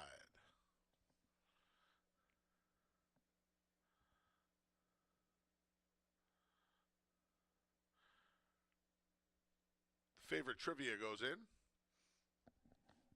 Here's We Don't Believe Her. Last two to load of Coffee Futures. And True Destiny. They're in the gate. And they're off. Trivia vies for the lead. Between their Super Slide at the rail is Kateri Empire, then Coffee Futures and True Destiny. They're separated by 2 lengths. We Don't Believe Her settles in behind that pack, about 6 lengths from the front. Super Slide and Trivia duke it out, going to the far turn. Coffee Futures at a big price lays third. Along the rails, Kateri Empire. We Don't Believe Her's at a last. True Destiny's there now, 22-4. Contentious opening quarter. Trivia rests the lead away from Super Slide. Rafael Rohina Jr. getting after Super Slide to keep pace. It's not helping right now. Coffee Futures looms in third. Off the rail comes Kateri Empire for a wide rally. Then We Don't Believe Her. True Destiny's in the 6th path. Off the turn into the stretch. Trivia trying to finish the job here. Coffee Futures keeps coming. Kateri Empire has a lot of work to do and a little time to do it. 16th pole, it's still Trivia. Here comes Kateri Empire. Trivia almost home. Kateri Empire, Trivia, Kateri Empire. Kateri Empire got Trivia on the money. Coffee Futures was third and 101 and 3.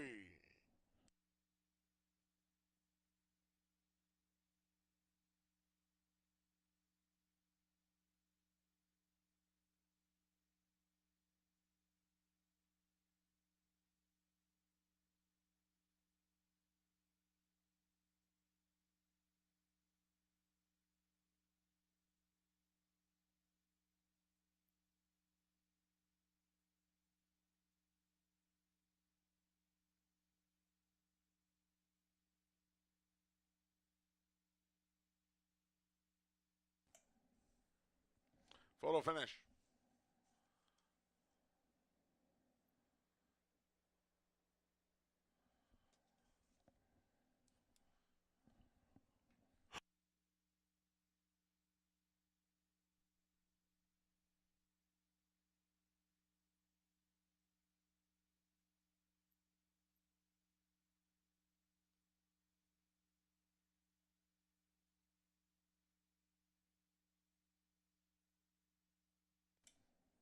Number 1, Kateri Empire was first. 3, Trivia second. 5, Coffee Futures third. 2, Super Slide finished fourth.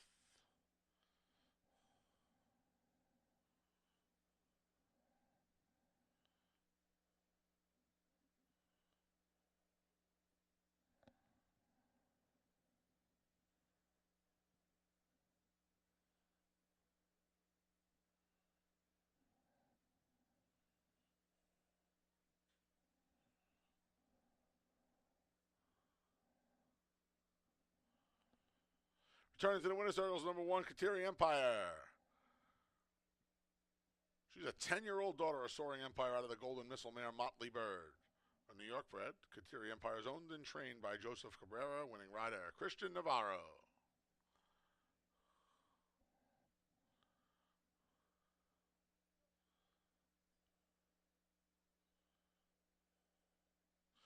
$2 double 4-1, 62 even. $2 exacta 1-3, 39 even. 50-cent try 135, 146 and a quarter. 10-cent super 1352, $52 and a dime. 50-cent pick 3, 341, $57.50. Race 5 comes up next. Starts the late pick 4. Scratch the 1A, Bright Angel. Race 5, scratch the 1A, Bright Angel. Post time for the 5th is in just over 22 minutes.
Folks, we had a claim at a race 4. The winner of the number 1, Kateri Empire, went to new owner trainer Jeremiah Englehart.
All right, fifth race got about 8 minutes to post, and that one paid pretty good. Kateri Empire, who's really the off-track lover, was able to chase down the speed of the race trivia. A nice $39 exacta for that one. That starts the pick 5. Christian Navarro for Joe Cabrera. Joe's got 2 horses. He's already won with the first one. 11 and 9 maiden claimers. This one we scratched the 1A Bright Angel. The 4 Monomoy Beach, well, was a disaster in his first start over the track, as he lost all chance at the start and never really in it. That was against restricted 3 special weights. Slight drop, I guess you would call it. Even though it's a maiden claimer, it is the 3 and ups. So a little bit easier than what he was facing, but you really can't gauge anything from that last race anyway. Give him another chance. Public he's at odds of 6-5. The 2 Stimuli is in for Rudy Rodriguez. First career start wasn't bad against the restricted 3-year-old maiden claimers in New York. Then tried going a mile, didn't really work out, and then went against the older horses at Aqueduct and wasn't competitive. So gets a drop in class here. May see this one wake up a little bit. There is a first-time starter that's getting play. That's the 1 Snowbank. It's a 4-year-old filly finally making it to the races. Actually, this is the first foal of the dam. The second foal has been running. That one is a 3-year-old that still has yet to break that one's maiden. But doesn't have to be much to be competitive here. See how this one does. Right now at odds of 3-1. Good sign is taking some early money. The 3 Wisecracker for Progno and Reed does have a good mud number. Broke poorly in his Finger Lakes debut in the slop, so you could draw a line through that race. Did take a lot of money in that particular race. Exacta Tri Super Daily Double in the late pick 4 starts with race number 5.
The field for race 5, start of the late pick 4, is coming onto the track.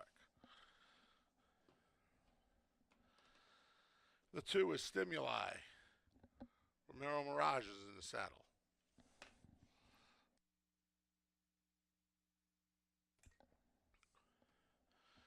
The 3 is Wisecracker with Andre Worry.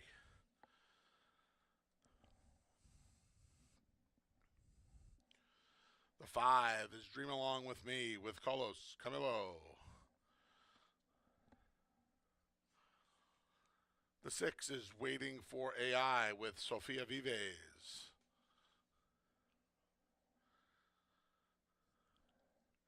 The 4 is Monomoy Beach. Joel Cruz is in the saddle. And the 1 is Snowbank with Jackie Davis. All right, nice job by Kateri Empire. Getting the job done at 5-1. Hopefully that'll help the pick 5 ticket. We're alive in the pick 4 as well. And we're alive to the 2, 3, and 4. Stimuli ships in for Rudy Rodriguez from Aqueduct. Finished a good 3rd first time out, and then after that, form fell off. Price drop, circuit switch. See if that's enough for this son of Tom's d'Etat. who's on the board now at 4-1. The 3 Wisecracker didn't do much running downstate. Didn't do much running in her lone start here. His lone start here as a 9-5 favorite. After breaking slowly, now a break, a return. Andre Warry's going to ride. Big price at 7-1. We're probably too big of a price on this son of Practical Joke. I keep thinking they're fillies. This son of Practical Joke, who's a good price at 8-1. We used him as well. And then Monomoy Beach did not run 2 steps. First time out after a little bit of trouble at the break. As your 2-5 favorite, 1-2 favorite. Now drops in class, back in for a tag. Koa leaves. Doesn't have a mount in the race, and they put Joel Cruz on. That's an interesting rider switch there. I went 2-3-4, but I would not take the favorite at this price. In fact, at these prices, I would probably take Wisecracker on top. 2-3-4, though. That's the plan I'm sticking to. Best of luck here in race number 5. Kick off that late pick 4.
Post times in a minute. 1 minute.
The field for race 5 has made its way to the starting gate, and it's post time.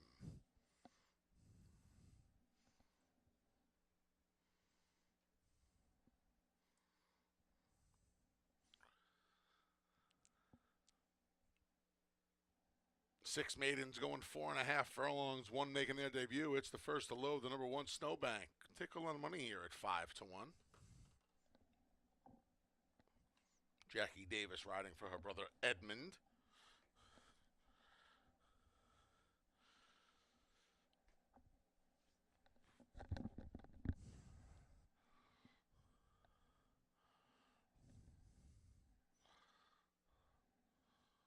Stimuli goes in next.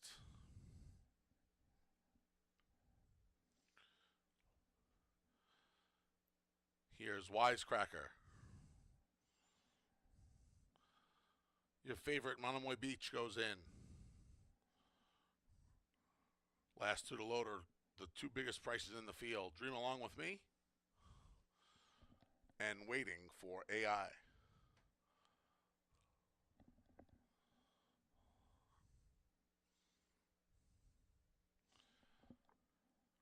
They're in the gate. And they're off. Far outside, dealing. Dream Along With Me goes to the lead. In between Monomoy Beach, there's Wisecracker and Stimuli. These four have 4 on Snowbank. The firster, Waiting for AI, is already 15 from the lead. Monomoy Beach and Dream Along With Me go on with it. Tracked 2 lengths behind by Stimuli and Wisecracker. 5 more to Snowbank. 8 more to Waiting for AI, who starts to rally a bit through a 23 and almost 2 opening quarter. The field spins off the turn and into the stretch. Monomoy Beach has put away Dream Along With Me. Fresh challenges coming from Stimuli inside and Wisecracker outside. Field making their way to the 8th pole. Monomoy Beach trying to see it through. Stimuli and Wisecracker and Snowbank from the back giving futile chase. It's all Monomoy Beach by 6. Then Stimuli, Wisecracker, and Snowbank in 53 and 3.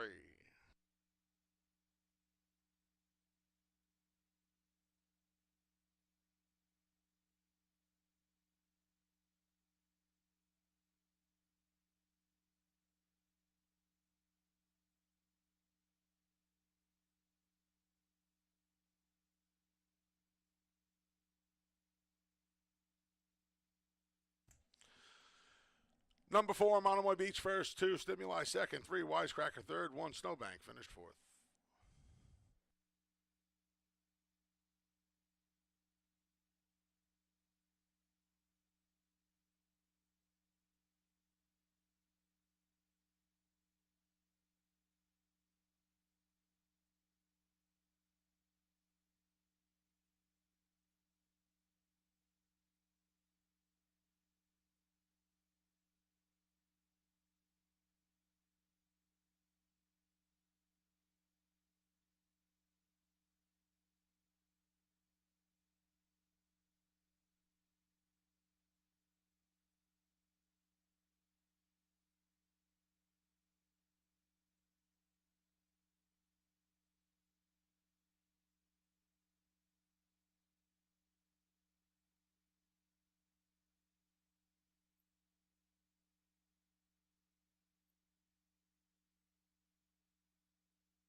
Race 5 is official.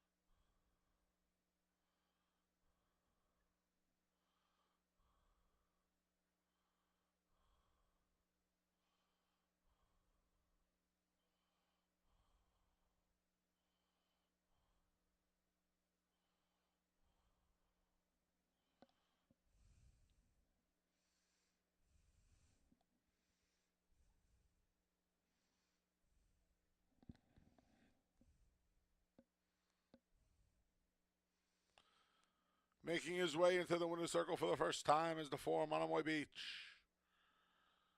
3-year-old gelded son of Mr. Monomoy out of the Freud mare. Looks good from here. A New York bred. Monomoy Beach is owned by B Scotland Stables, trained by Michael Anthony Ferraro, winning rider Joel Cruz.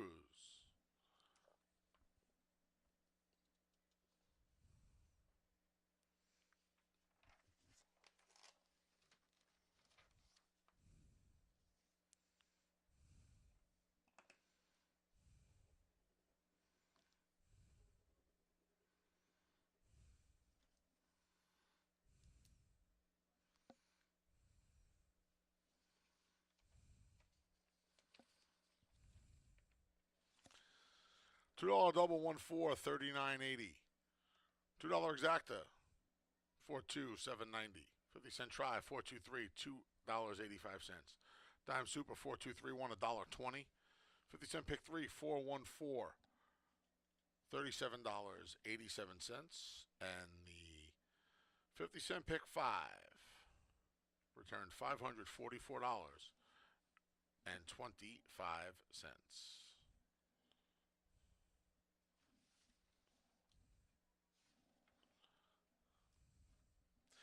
Race 6 comes up next. Final pick 3 of the day starts in race 6. Scratch to 1 interstate and the 3 stone guitar. Please note an equipment change for the 4 and anything passable. Goggles on. Post time for race 6 is in just over 17 minutes.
All right, getting ready for race number 6, and no big surprises there either. Monomoy Beach deserved another chance after the poor start last time against the maiden special weights. Slight drop. Those were restricted threes. Those were 3-and-up maiden claimers today, and he was able to secure the lead and actually drew away to an easy victory. Joel Cruz aboard for M. Anthony Ferraro, our leading trainer. Scratch the 1 Interstate, scratch the 3 Stone Guitar out of race number 6. And look at some of the contenders here. I think it was a big scratch of the 3 Stone Guitar because that figured to be the inside speed. Believe it will help a horse like CJ's Grand Slam, who does have a lot of speed. Now, he's been off since November and wasn't running that well his last couple starts of last year when last seen, but he doesn't mind an off track, adds blinkers for this race, and is inside the other 2 horses that have some tactical speed. He looks like a player based on the pace. Broken Hearted has got to be tough in here. This horse had won twice of his last 3 starts. Of course, the one he lost was in the mud. He's questionable as far as how good he is on and off track. He hasn't won, but he has hit the board a couple times, and he does have Broken Vow on that damn side. So there's some off-track breeding in there, even though he hasn't performed all that great, but hasn't performed all that bad either. His numbers aren't that terrible on and off track as well. And he ran against some good customers last year. And if he could keep that form, figures to be around in here. McDonough getting some play, although I don't know if he's as quick early as CJ's Grand Slam. He does have some tactical speed. He could play in here. Goldini was the other one I used as far as being in the top 3. Not much for early speed for Goldini. Looks like a horse that wants to go a lot further than the short distance today of 5 furlongs, but it is his first start of the year, and he doesn't mind an off track. He's also got a little bit of back class. Those are some of the contenders here for the 6th race of the day. We'll start the last pick 3. 100th start, by the way, for the 4, Anything Passable, one of my favorite horses for Lugu. He's off the layoff, trying 5 furlongs. He's not bad on an off track, but not much for early speed, but just worth a mention, making his 100th start. Anything Possible.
The field for race 5.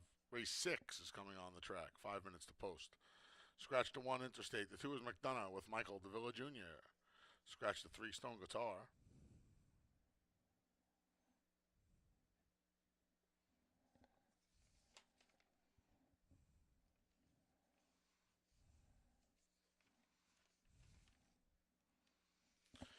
The 4 is Anything Passable. Nazario Alvarado looks for 3 on the day. The 5 is Goldini with Mamero Mirage.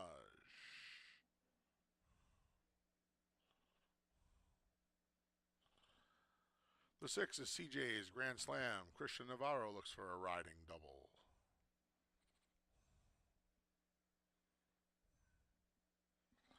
The 7's Broken Hearted. Joel Cruz looks to go back to back. And the 8th is Hot Rod Lincoln with John Berrios. All right, we're alive on the pick 4 ticket for 27 bucks. And the smallest one is the top pick, the number 6. CJ's Grand Slam. First off the claim. Boy, Omar Loiza claimed this horse in November and just sat on him. Blinkers go on, this son of Bustin' Stones. He has a good record on a wet track. He's got plenty of early speed. And he didn't race that badly off a little bit of a layoff, off a similar layoff, I should say, last year. Ran into Pampas Prince first off the layoff in the restricted New York Pred Allowance race. Getting a good warm-up. Christian Navarro already has a win on the card, 2-1. I'll take the number 6, CJ's Grand Slam. The 2 is McDonough off the layoff. Asaph Ronan claimed this horse back in August, and he had a couple of wins and 3 off the board finishes. He doesn't love a wet track, this horse, but he has speed, and he's raced well off the break in the past, and Asaph certainly seemed to get him going in the right direction last year after a slow start of the season. He's a good price at 5-1. He's drawn inside. We'll see how aggressive Mikey DeVilla Jr. is from the rail. If he is, it could be a little bit of a speed duel here. And then finally the 7, Broken Hearted. We've all been there. 2 of his last 3 were victories. Should sit off of the pace. Winless, but does have a couple of good efforts in 3 starts on wet tracks. And his record here is 3 for 6 with a 3rd place finish. He likes it up here in Farmington. 6-2-7. Last chance to play a pick 3 today. Best of luck in race 6.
Post times in a minute. 1 minute.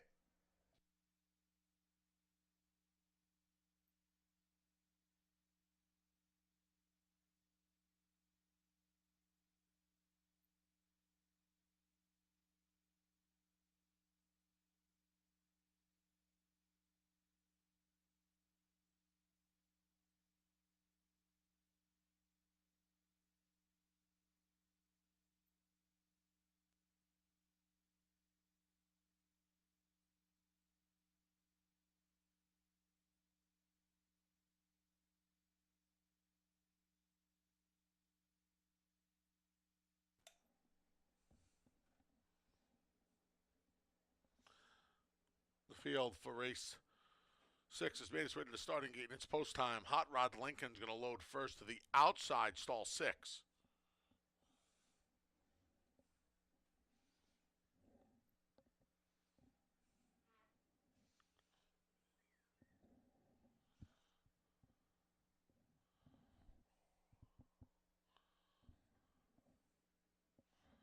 Jockey John Barrios jumped off.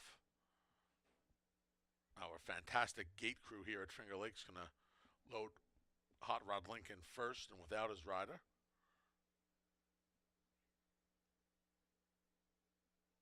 Almost in.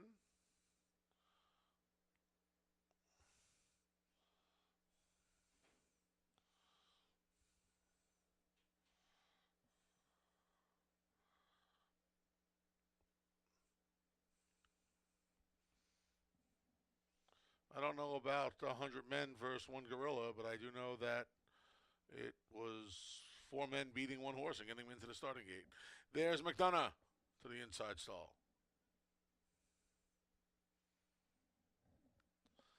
Anything passable with those goggles on goes in. Nazario Alvarado looks for 3 on the day.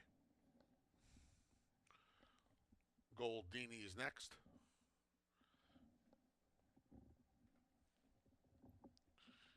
Here's your favorite, CJ's Grand Slam.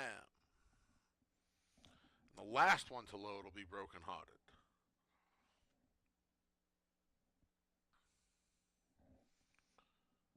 They're in the gate. And they're off. From the inside, there's McDonough between horses. It's CJ's Grand Slam on the far outside. Hot Rod Lincoln, and back and forth 2 lengths from the lead is Broken Hearted. The 2 trailers are Goldini and Anything Possible. Now it's a 3-way battle up front as Hot Rod Lincoln joins CJ's Grand Slam and McDonough. They have 2.5, 3 on Broken Hearted. A gap of 5 or 6 back to Goldini. And still nothing from Anything Possible. 22 and 4. They ripped through the opening quarter.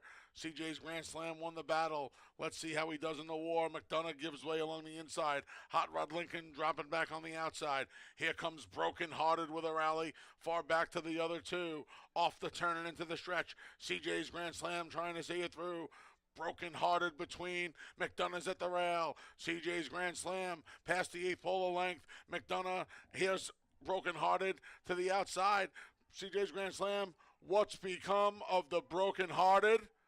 They win the 6th at Finger Lakes by 4. Then it was CJ's Grand Slam. McDonough held third over Anything Possible, who was charging late in 1 minute and 1.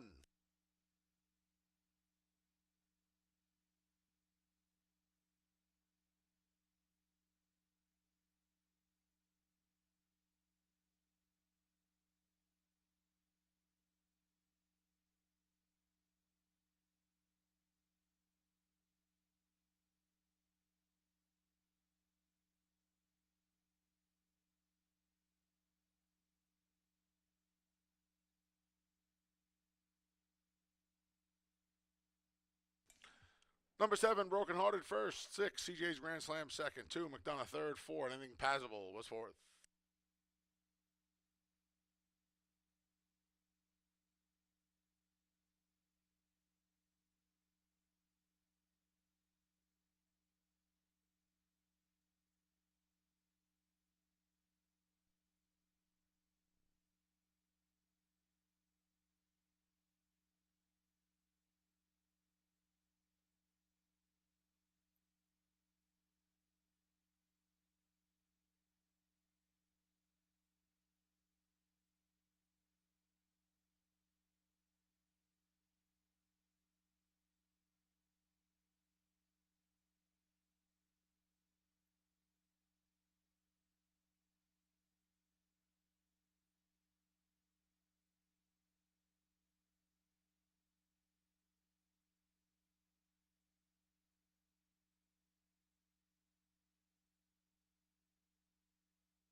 Returning to the winner's circles, the number 7, Broken Hearted.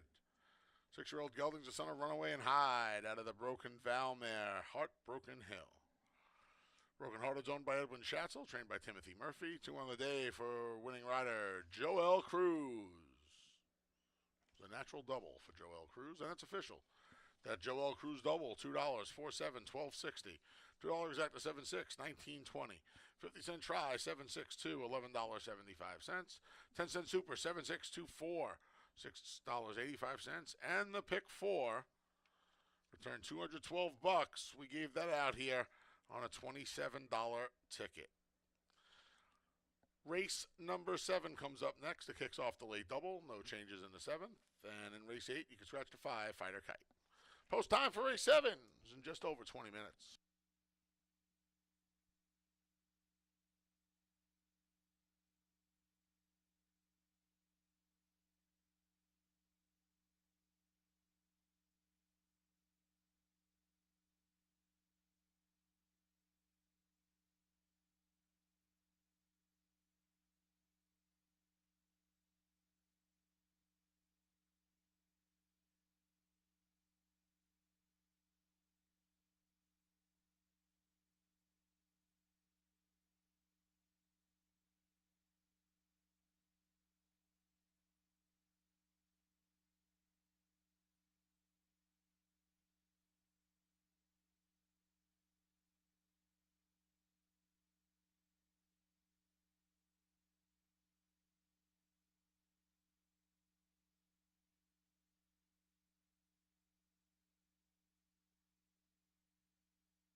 All right, getting ready for race number 7, and good looking performance by Broken Hearted, as did get enough of a pace and got a nice trip under Joel Cruz and was able to chase down CJ's Grand Slam. Cruz off to a pretty good start of the season, and so is Tim Murphy. The Murph gets a victory in the 6th. The 7th race is an allowance event, never won 3 condition, goes the short distance.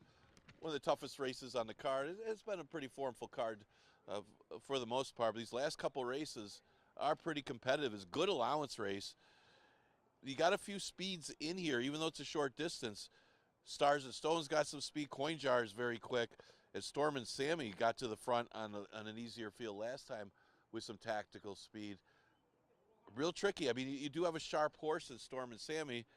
If it was last year, say he's not good enough to beat these horses, but he was a very good-looking performance on opening day. Now, he did take advantage of a track that was pretty quick. That was a speed favoring quick track, kind of like yesterday was a little speed favoring. Today, a little more fair on the off track, so we'll see what this horse has got. But it was a sharp-looking victory as he dominated the 2 lifetimes. Is he good enough to step up and win again? Maybe on sharpness, he could beat these horses that are a little bit better in the 3 lifetime. Now, Stars and Stones did run a 4.5 last year. It was against a very quick horse in Stewie. Stewie's been pretty good. He won in New York, but it was a good second-place finish. Problem is, Stars and Stones has had a lot more seconds than victories overall, though very consistent, 9 times out of 10 in the money, with 7 times out of 10 in the first 2. Unfortunately, 2 of those victories in the 3 lifetime, but does have a nice bull at work. He's been working in Tampa. Top trainer, would be no surprise. The 2 horses, St. James, would really like this horse if it was further.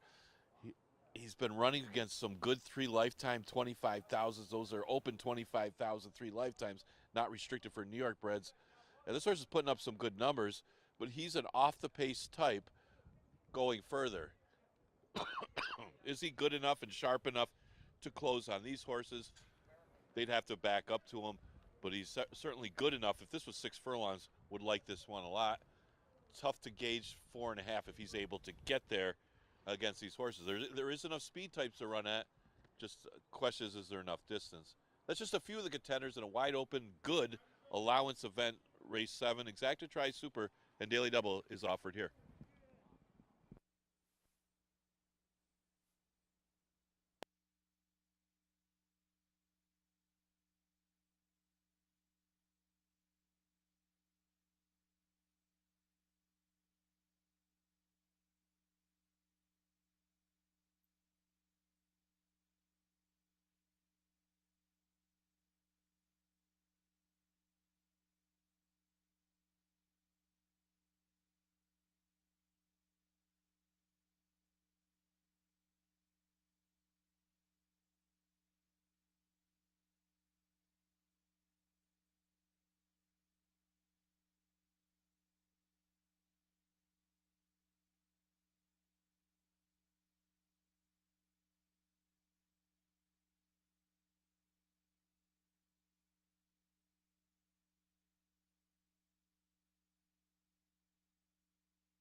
Here's the field for race 7.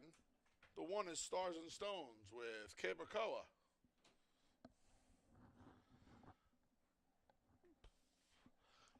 The 2 is St. James with Luis Perez.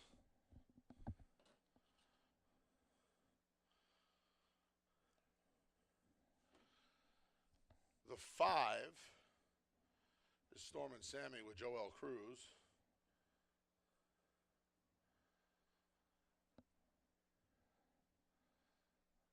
6 is Tony O. With Andre Worry.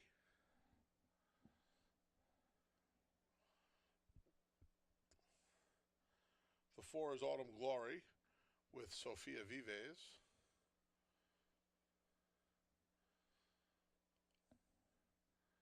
The 3 is Coin Jar with Kevin Navarro.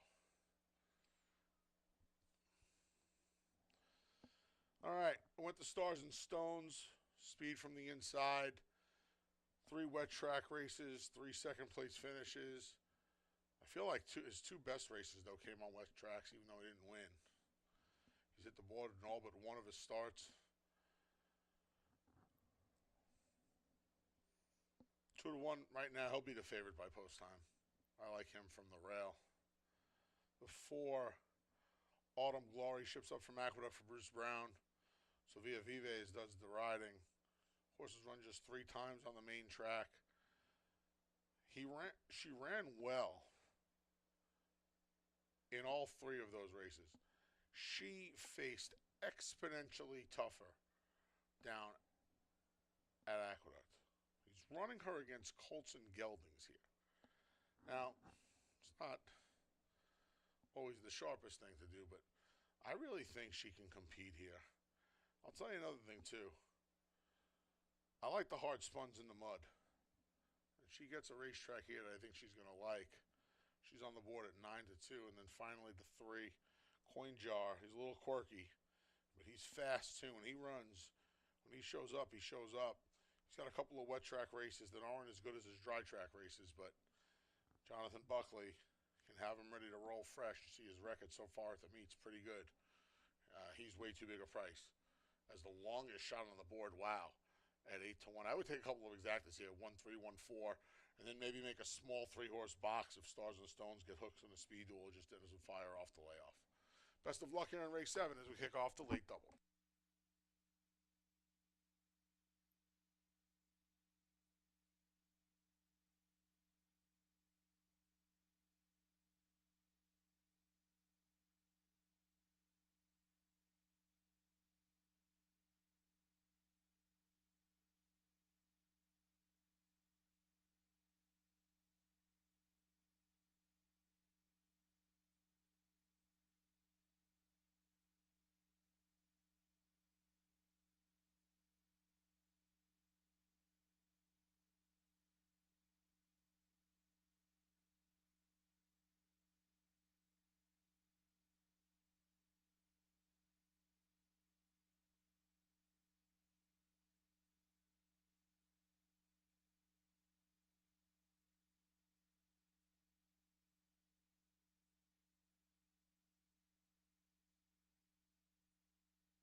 Post times in a minute. 1 minute.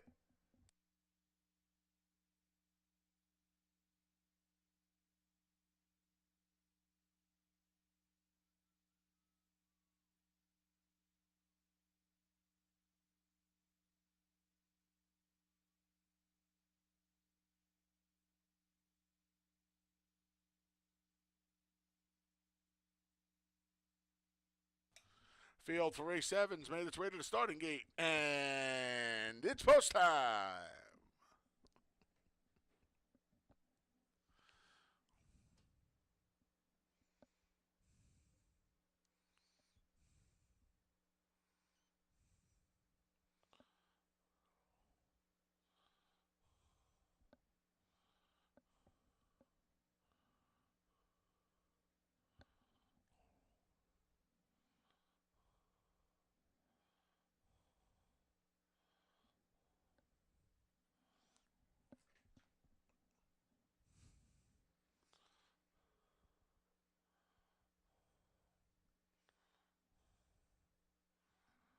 Stars and Stones, the first to go in.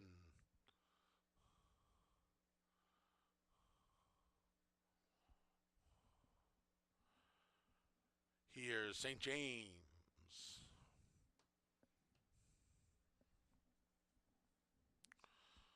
Coin jar goes forward.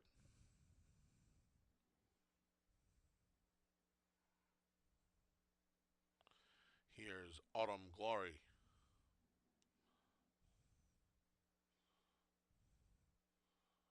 Storm and Sammy goes in.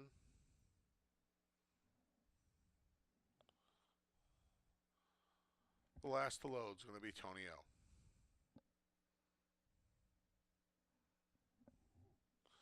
They're in the gate.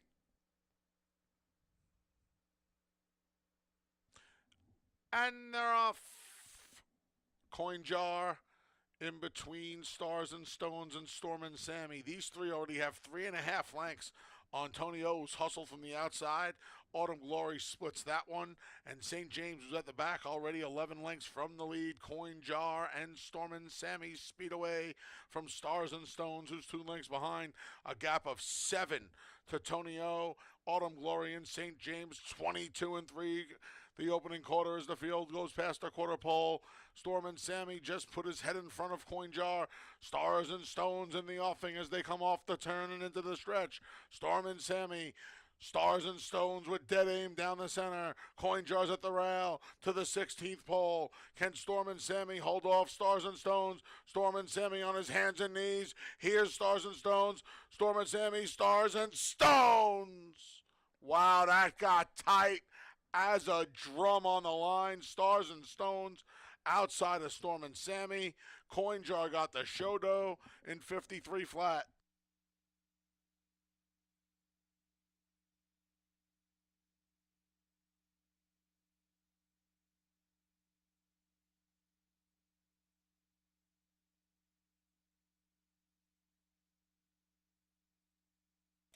That's a photo finish. Hold all tickets.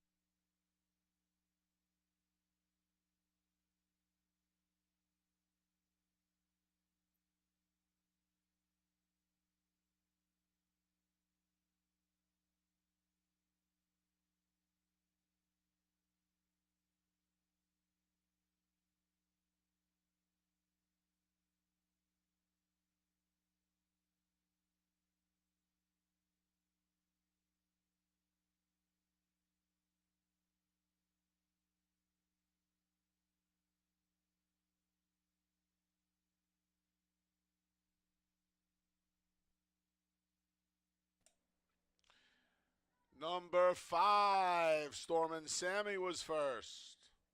1, Stars and Stones second. 3, Coin jar third. 2, St. James was fourth.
In the winner's circles, the number 5, Stormin' Sammy.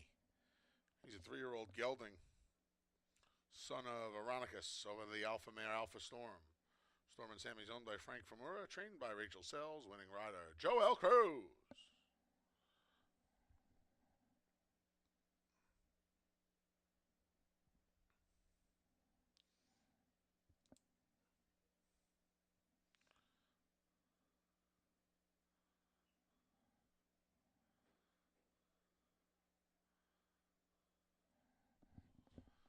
$2 double 7-5, 31.40. $2 exact to 5-1, $9.60. 50-cent try, 5-1-3, 3.45, and a 10-cent super, 5-1-3-2, $1.54. Race 8 comes up next. The finale offers win-place show exacta try, superfecta wagering, scratch to 5 fighter kite. Post time for the finale is in just over 20 minutes.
All right, coming up on the last race of this Tuesday card. This will be the final day of this racing week. We do continue live racing Monday. Next week, we're going to add Wednesday. So Monday through Wednesday next week. He's still open for simulcast wagering over the next few days, and you can see me over the weekend. Looking back at that seventh race, best finish of the day, as Storm and Sammy, razor sharp off of the victory last time, was able to hold off Stars and Stones. It really looked like Stars and Stones was by him, but Storm and Sammy winning the bob and getting the victory is another win for Joel Cruz, another win for Rachel Sells, who's off to a pretty good start here in 2025. Last race is a 5 furlong event, probably the most wide open race of the day. Now we're a race that's a day or never won 4 races, scratch a 5-fighter kite. I say that because you got a couple horses that look like the major players, and there's some question marks about the off track, which they're going to have to run over. You got American Gentleman. Of his last 3 races, the only time he lost was on the off track in the slop. Now, he did go pretty quick for that day. Of course, he's also by American Pharoah. He's got some good sprint speed. He'd be no surprise. The one entry, you got the one Tommy the Torch, who could also have speed with American Gentleman, has never won on an off track in 62 starts overall, 16 starts on the off track. He has hit the board in 8 of them, but he is questionable with the off going, and he looks like the inside speed of the race. He's coupled with Bottomless Refill for the Tim Murphy. They seem like the 2 major players. I did go with a long shot Norgay. I thought anybody could win this race as far as who handles the track. And these horses are off layoffs. Norgay's got some races last year that would win this. He had a string of 4 straight races where he was first or second against arguably tougher horses than these.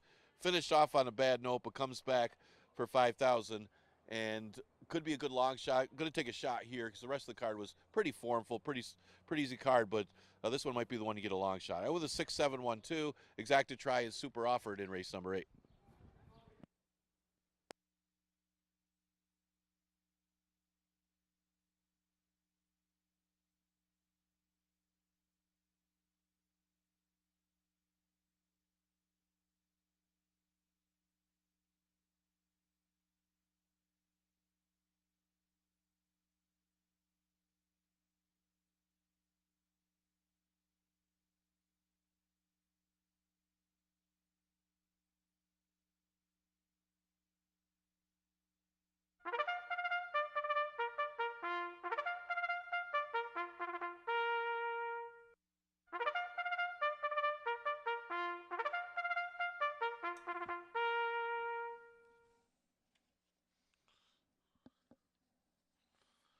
The field for the finale is coming out onto the track. The 1 is Tommy the Torch with Joel Cruz.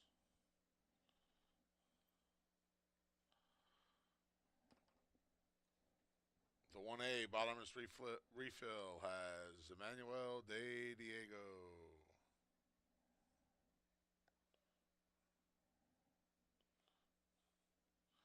The 2 hereby is Michael DeVilla Jr.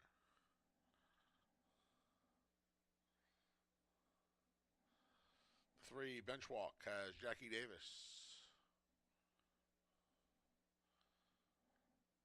The 4 is Manny's Express with Kevin Navarro. Scratch the 5-fighter kite. The 6 is Norgay with John Berrios. And the 7 is American Gentleman with Romero Mirage. I went with the 1A bottomless refill here in the finale. He hasn't raced since November. His sprint races last year were really good. Came flying in a few of them. Got all the wins. 3 wins in a row, and then finished a good second in the mud. And then they tried him long at the end of the season. I guess a little bit of an experiment. Didn't run that poorly. We'll see how he does off the layoff. He never had a long layoff like this. 4-year-old son of alternation.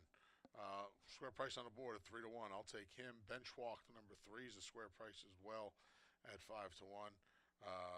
Returns from the bench last year off a similar return. She didn't run that well. He didn't run that well. And in fact, never got the money last season, but was competitive enough to get involved in these heats and Has a decent record on a wet track. Square price at 5 to 1. And then finally, the favorite, American Gentleman. Look, I don't know if American Gentleman wants 5 furlongs. I know he's probably the most talented horse in this race, and he certainly turned it on when he got to Finger Lakes for Linda Dixon last year. But I do wonder about the distance with him, and enough so to put him third and try to get a couple of prices home. Well, better prices anyway than him in bottomless refill and benchwalk. 137 for me. Thanks for tuning in this week. Going to the 3-day week next week. So we will return with live racing on Monday, May 12th. 1 p.m. first post. We'll see you then.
Post times in a minute. 1 minute.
The field for race 8 has made its way to the starting gate. It's post time.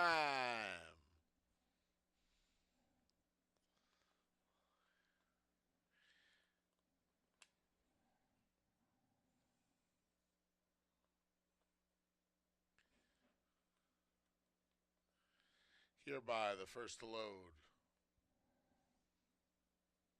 Tommy the Torch goes forward.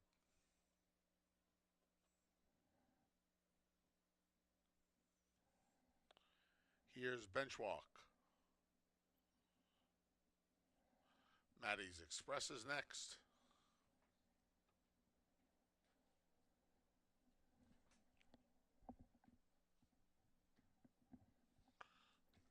Norgay's in.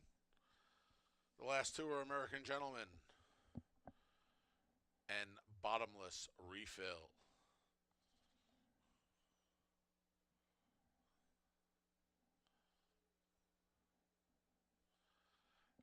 They're in the gate. And they're off. Away slowly there. Forced to steady was American Gentleman at the start. Norgay shows first. Inside is Tommy the Torch second. Between rivals, there's Maddie's Express, and mixing it up is Bench Walk. Recovered is American Gentleman, who's rushing up. Bottomless Refill's widest of all. Dropping back there is Maddie's Express now, and at the tail end is Hereby, 7 from the lead. Norgay rips through an opening quarter of 22 and 4. Bottomless Refill trying to rally now on the outside. Jackie all over Bench Walk for more. Tommy the Torch rides the rails. American Gentleman's under a drive but not moving forward. The field comes off the turn and into the stretch. Norgay trying to spring the upset here. Bottomless Refill keeps coming. Room at the rail for Hereby. Jackie keeps going on Bench Walk. The entry starts to surround Norgay. It's Tommy the Torch inside. Bottomless Refill trying. Norgay's almost home. Tommy the Torch. Norgay. Tommy the Torch. Tommy the Torch got him. A long head. Then it was Norgay tight for the minor awards in a minute flat.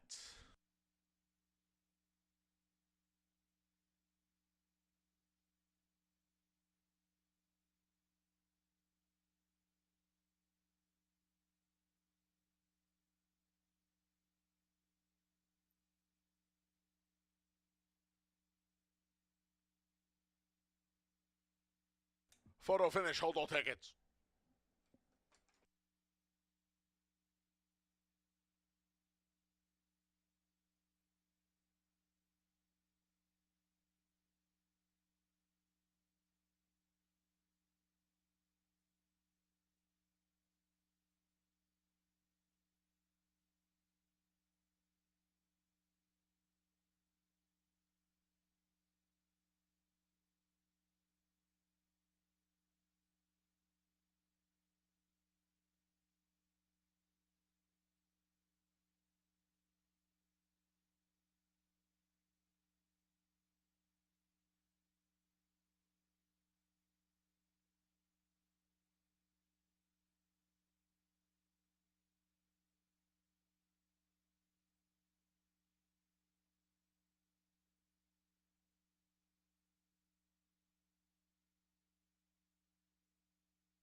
Number 1, Tommy the Torch was first. 6, Norgay second. 2, Hereby third. 1A, Bottomless Refill fourth. For superfecta purposes, the number 3, Bench Walk was fifth. 1, 6, 2, 3 for your superfecta. In the winner's circle is the 1, Tommy the Torch. The 8-year-old gelding's a son of Golden Ticket out of the Indian Charlie Mare Peace Queen. A New York bred. Tommy the Torch is owned by Edwin Schatzel. His second win of the day as an owner. Amy Albright trains. 3 in a row to end the card for jockey Joel Cruz.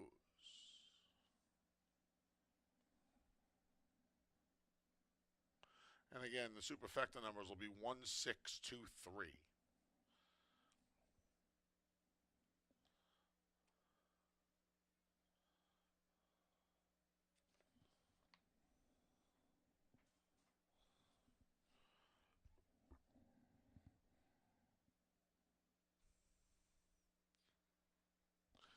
$2 double 5, 111.60. $2 exacta, 16.16 even. 50-cent try, 162, 24.87. 10-cent super, 1623. $19.57. 50-cent pick 3, 751. 1040.